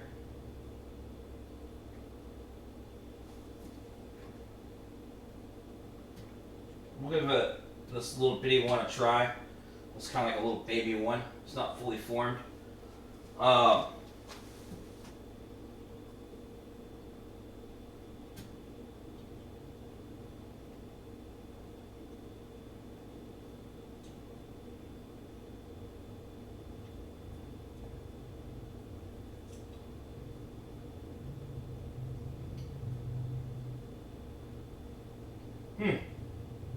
Strong liquor. I'll say that much.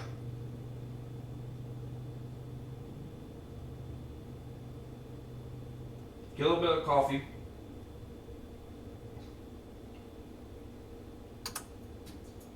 It's not overpowering. You eat one, you're gonna get quite a bit of alcohol in there. The alcohol that I use in is about a 70 proof alcohol. So, there's probably 2 tablespoons per gummy bear.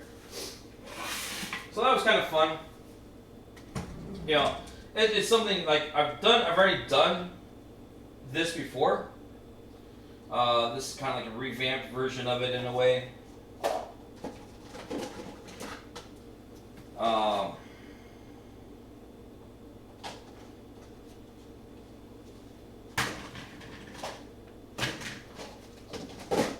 As in, this one has, this is made with, they're a little bit bigger.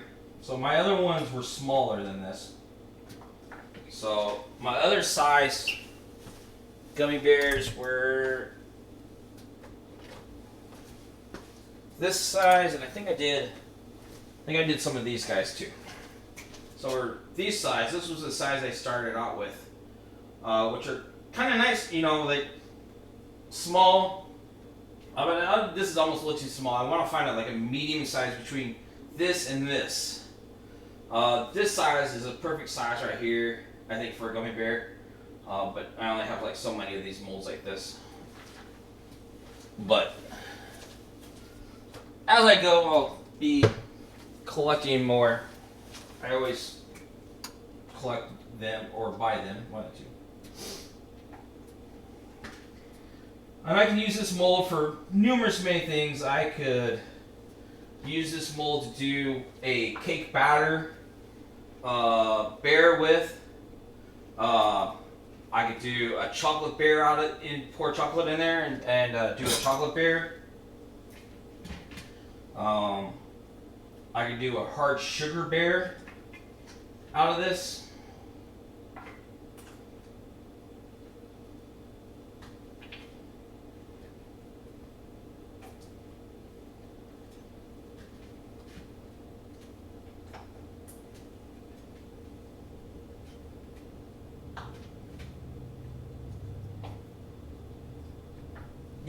Yeah, simple fun ice cube tray. Yeah, totally. Like, I got some other silicone molds, ones like I've used for ice, you know, throughout the years.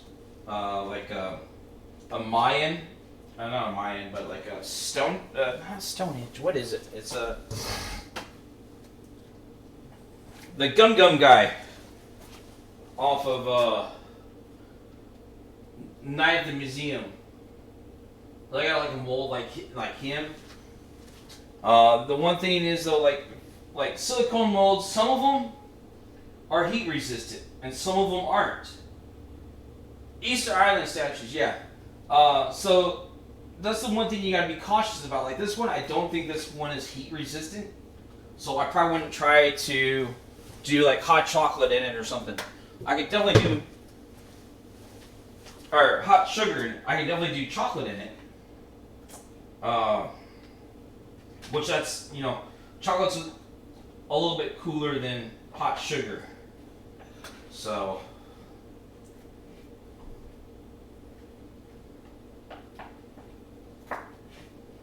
but this I can have fun with too. Like, I can take and do these and put these into like a cake, and then you'd cut into them and you'd get part of the gummy with your cake or whatever. There's lots of like methods and madness, to utilizing something like this.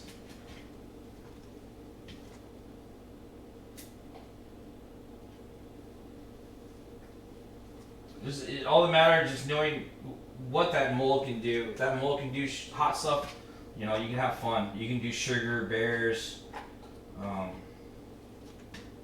which like this guy's still around. I thought I killed the alarm.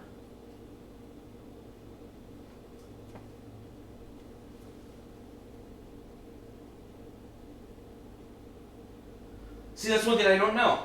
I haven't done it yet. I know if I put it in a vacuum bag, they won't keep their shape. If I vacuum a bag shut, they will not keep their shape. So like I can do stuff like this. So like I got a Lego mold that I can do. This is hard sugar.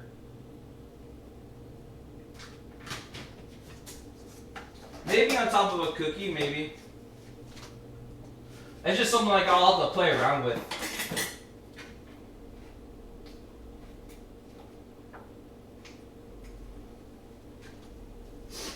I know that's up my alley. I like to play around with things and try new things and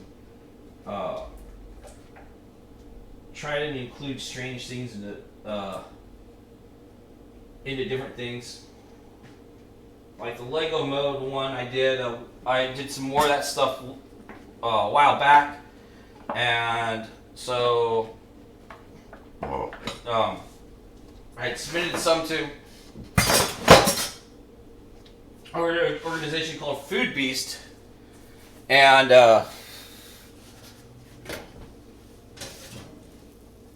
they're like, well, these look cool, but if you would have told a story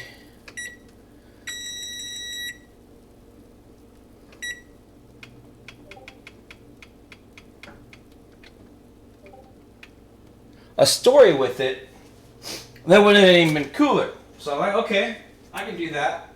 So I set up a kind of like a Stonehenge kind of picture. I took a picture of that.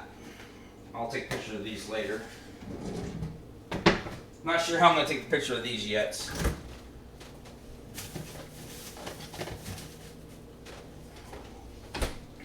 Put those in the refrigerator. Okay, so our tart's going to go in next. And that's going to bake for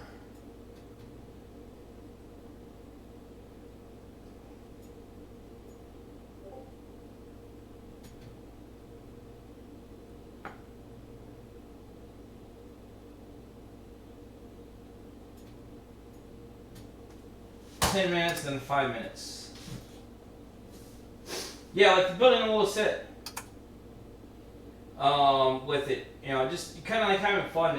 I just gotta like, if I do something like that, I just gotta like plan it out, like try to utilize some of the molds I got, and make some shapes, and just kind of like have fun with it.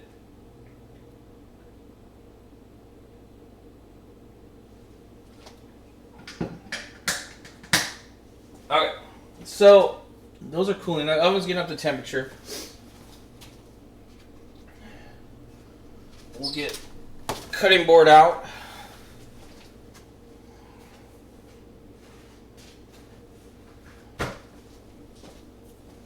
Knife, we'll use the same knife here. Alright, so the next step we're going to do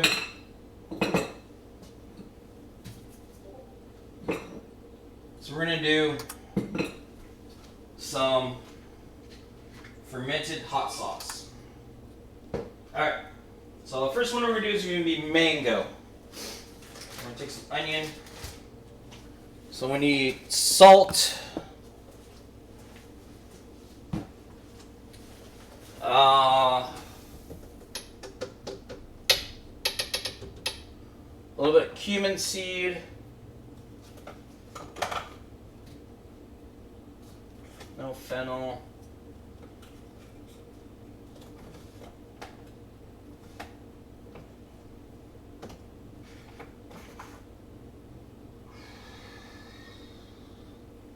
So just some cumin seed.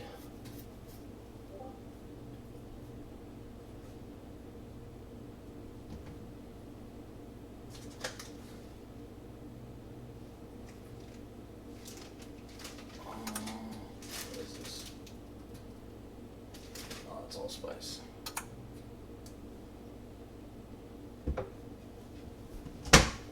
Yeah, we'll just put some cumin seed in it.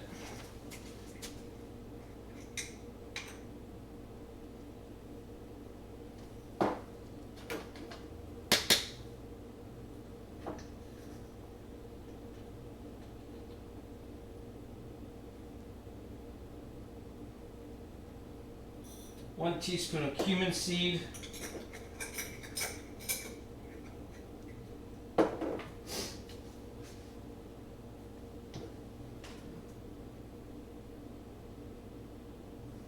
Nice, yeah. I wish I would have been able to turn into it. I think I was. Oh, I know what I was doing. I was watching Food Beast then.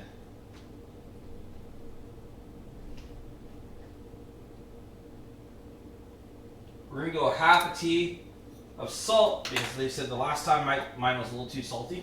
So we'll half a tea of salt. Half a tea of salt. You need to be writing this down. Yeah, I need to message him and see if he liked the heat of the hottest one.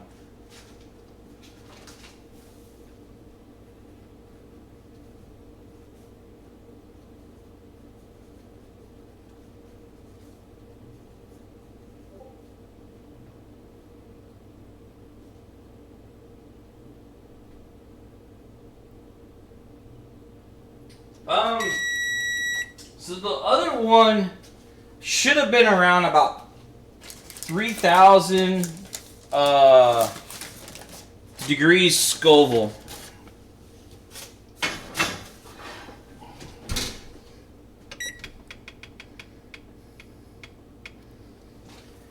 Not 3,000, 30,000 degrees Scoville. So I made two hot sauces. I made kind of a hot sauce that had chipotle in it. That was a little bit low. That was about 8,000. And then I made one that had this pepper called Diablo pepper. It was a dried Hispanic style pepper. Oh, excuse me. I used about 5 of those plus some jalapeno peppers in there. I like 1 or 2 jalapeno peppers. And then some regular peppers.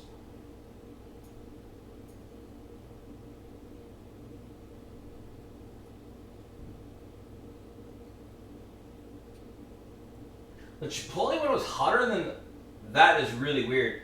Huh, okay. I'll have to message him and get his point of view on it. I gave it to a couple other local friends too, so, but yeah. That was kind of the sense that I got from people at work where I work at. They were like, yeah, this one's not as hot. So, I'm going to kick it up this time.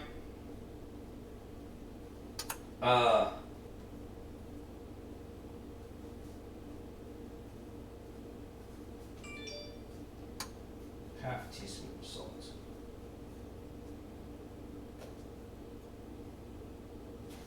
And we're gonna go. Then we're gonna make this. This one will definitely have some heat to it.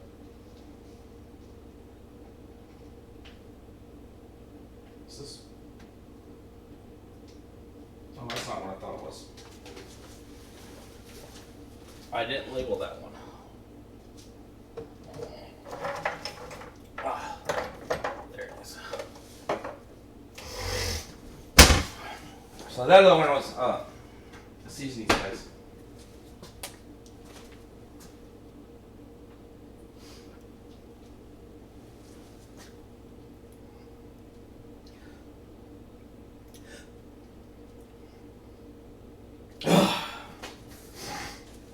Do you mess around with Ghost, or I have yet to do anything with Ghost Pepper, because Ghost Pepper is kind of a seasonal. I probably can find it in Oriental stores right now. So I haven't done anything with Ghost yet. I did the last papaya one that I did that I had to throw away. I did serrano peppers in that one. So we got 1 teaspoon of dried habanero powder. So this is stuff I've dried out myself in my own dehydrator. I've made cookies out of this too.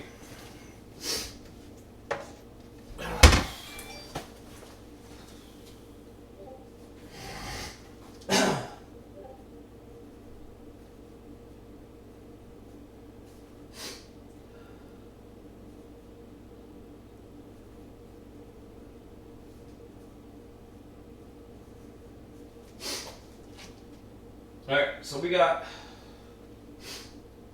1 teaspoon of cumin in there, half a teaspoon of salt, 1 teaspoon of habanero powder. So now, the papaya one, so what happened with that, so it was in the jar right here, so so from here to here was kind of like my header. One little bit of pepper was sticking above the line, above in my header area, and that bred bacteria. So in turn, that molded. So the fact that it molded, it contaminated the whole entire hot sauce, so I had to throw it all away. Which kind of sucks a little bit that I had to do that.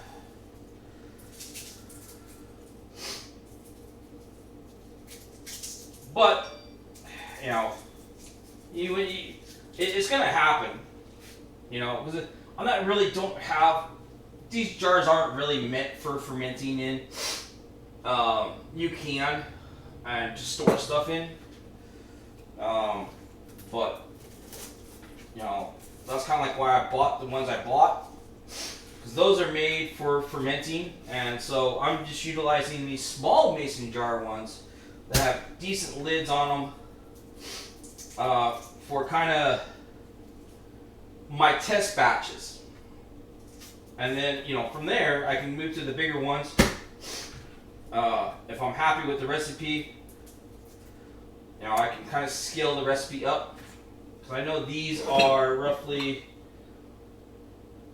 800 milliliters or 30 ounces. So I can scale that up pretty easy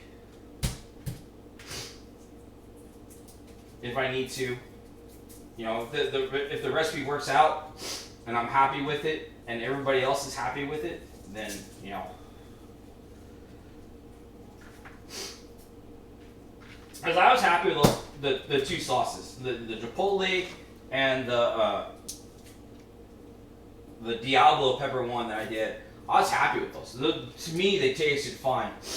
But then a lot of times too, you get other people's opinion on things sometimes, which is good to get other people's opinion, especially on something that's spicy.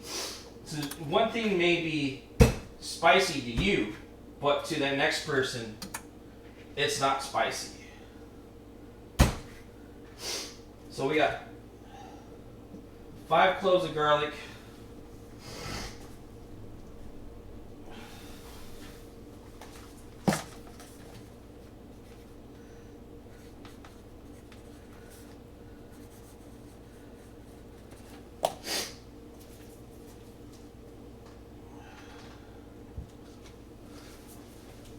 I'm going to get gloves out because I'm going to start playing around with peppers here in a minute.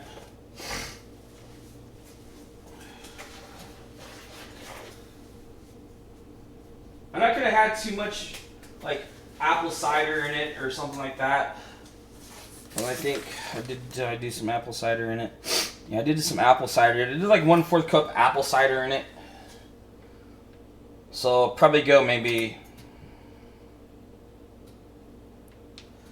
1/3 of a cup of apple cider this time around.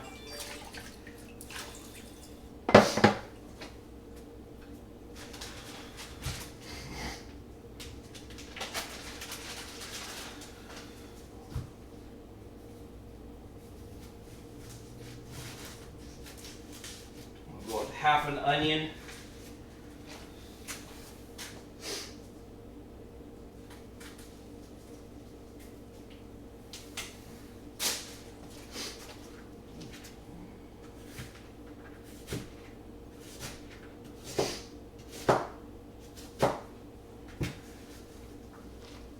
Onion in there.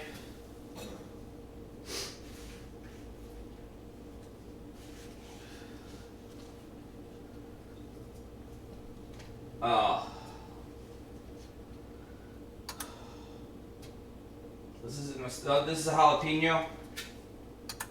I think there for a minute what I got. We're gonna leave the seeds on. I don't think the apple cider would have dampened it.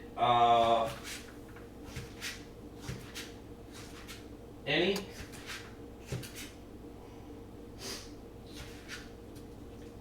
Okay, 1 jalapeno. Now, 3 serrano. We're just going to cut these in half. We're going to leave the seeds in these.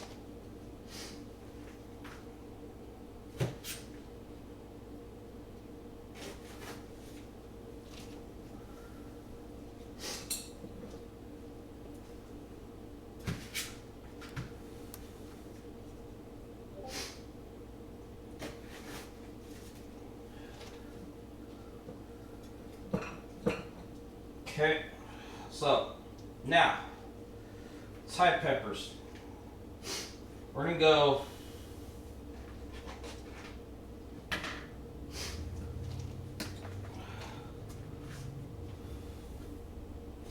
one,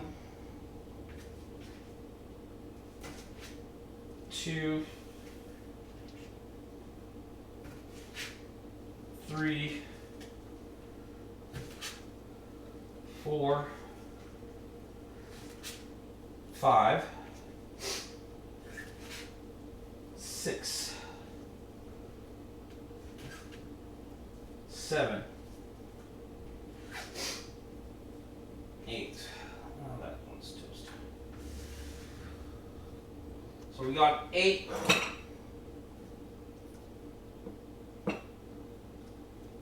In there.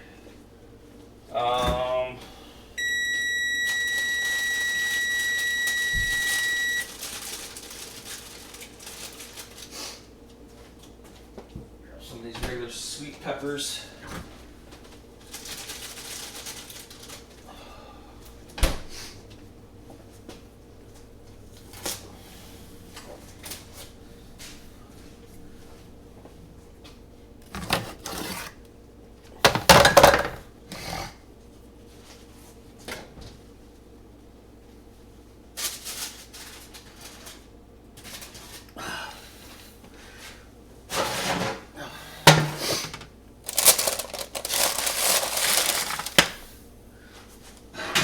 And then we're going to bake it for another 5 minutes. There we go. So we're going to write down 8 Thai peppers.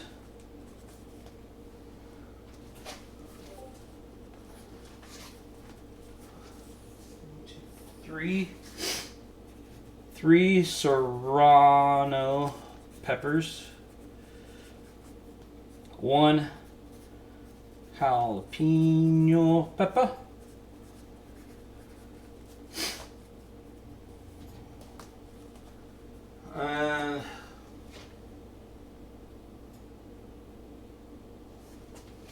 and we'll do 1.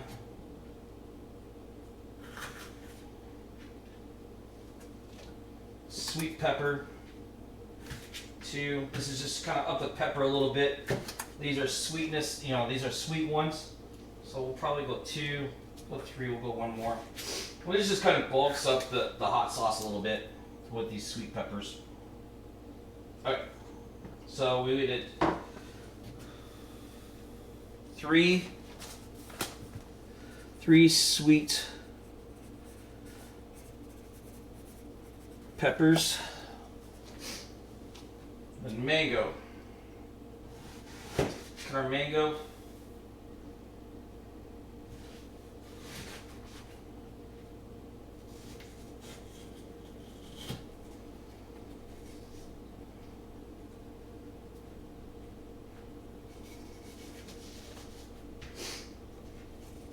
This one's pretty decently ripe, which is kind of helping out a little bit.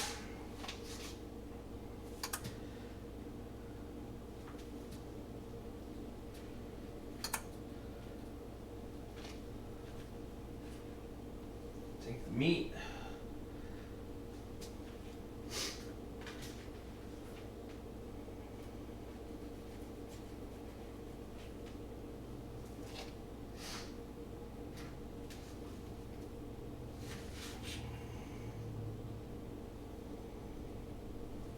I'm going to drop 1 whole mango into here.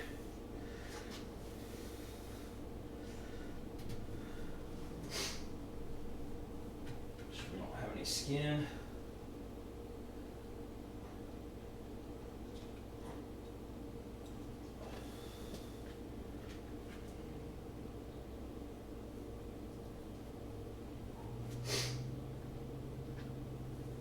So the other thing we can do to help kind of alleviate the fact of maybe cross-contamination or bad water, we can use filtered water, which I have a gallon of it.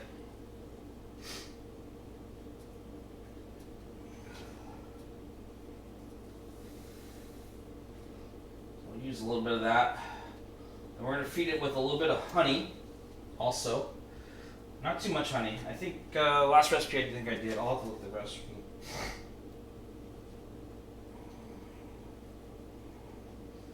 There's a possibility I could have done too much honey in the last one.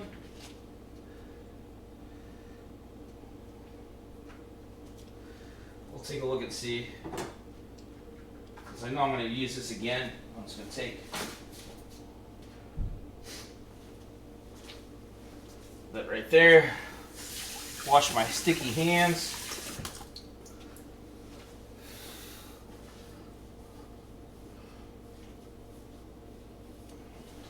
Grab our honey. Let's see, how much honey did I put in last time?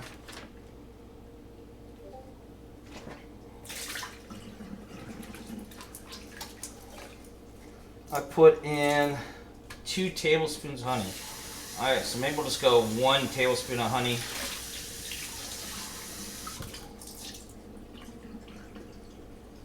This time around.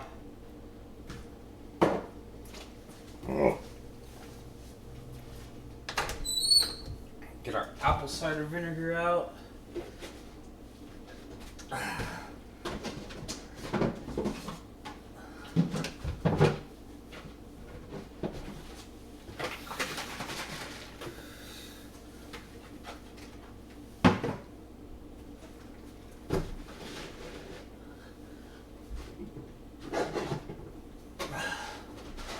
Under here, I'll get the bottled water out.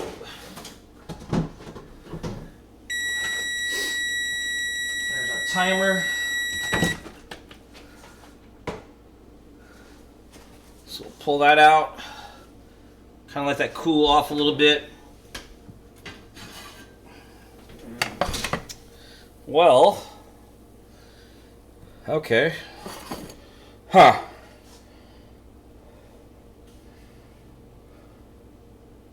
They just got a little bit darker than what I kind of wanted them to get, but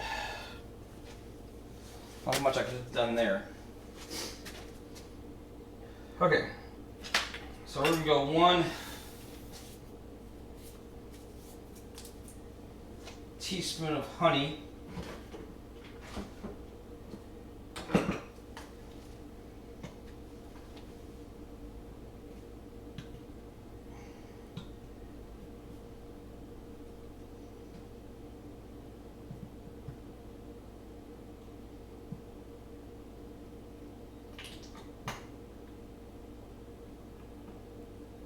Pour that out just like that. So then I said we're gonna go. So 1/4 cup is what we used last time. So 1/4 cup of vinegar isn't that much. So I'll stick with 1/4 cup of vinegar.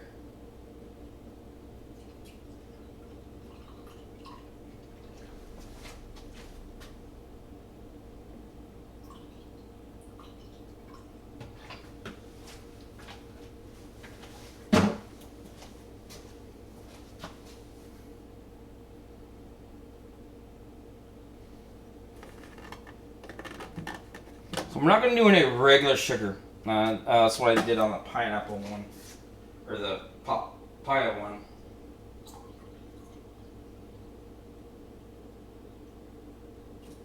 And 3/4 cup of water.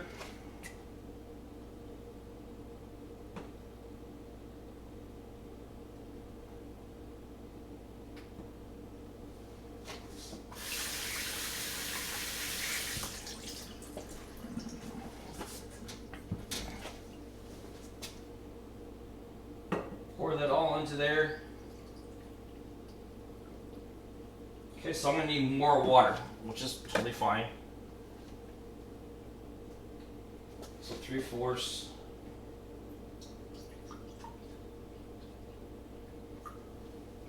Half a cup.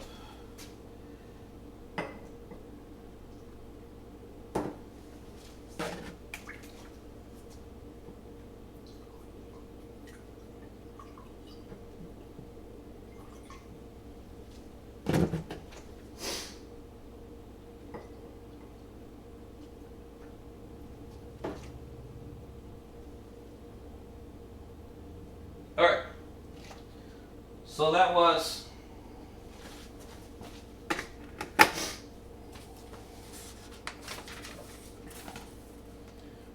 one,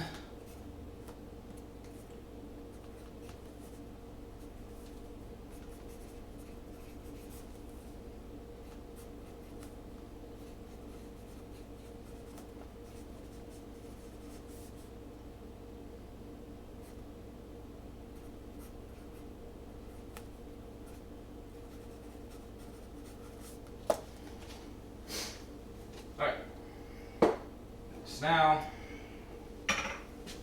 we're going to close it up.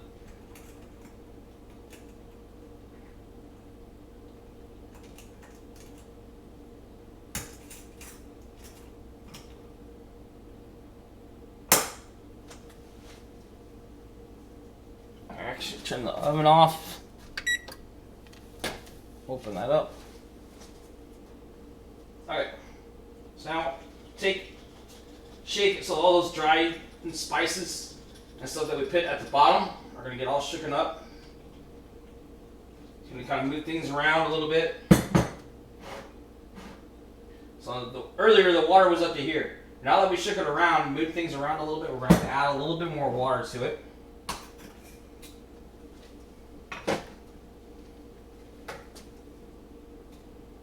Not much more. Just going to bring it up to right there is where we're kind of bringing the water up to. So then we're going to take a spoon.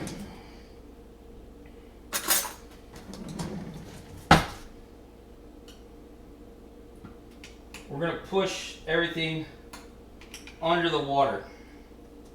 So this is where the weights come in handy that are with the fermenting jars that I got.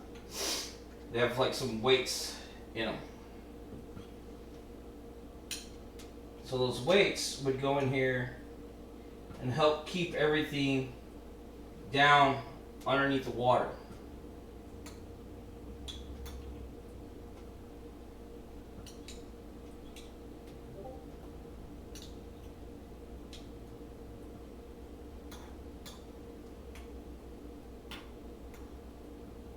Trying to think what I could put on top of that would help me alleviate.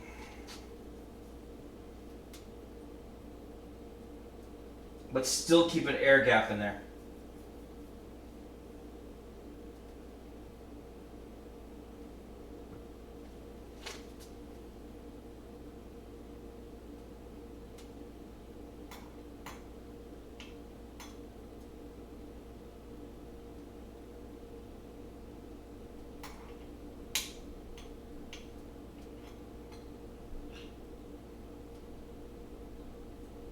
There we go. So we'll just have to keep an eye on it, which is totally fine.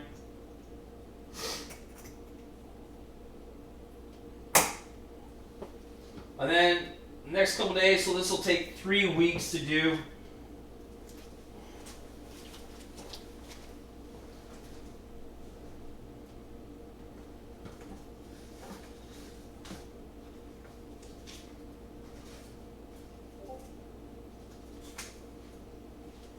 So we'll stick a label on it. Oh, they came out perfect.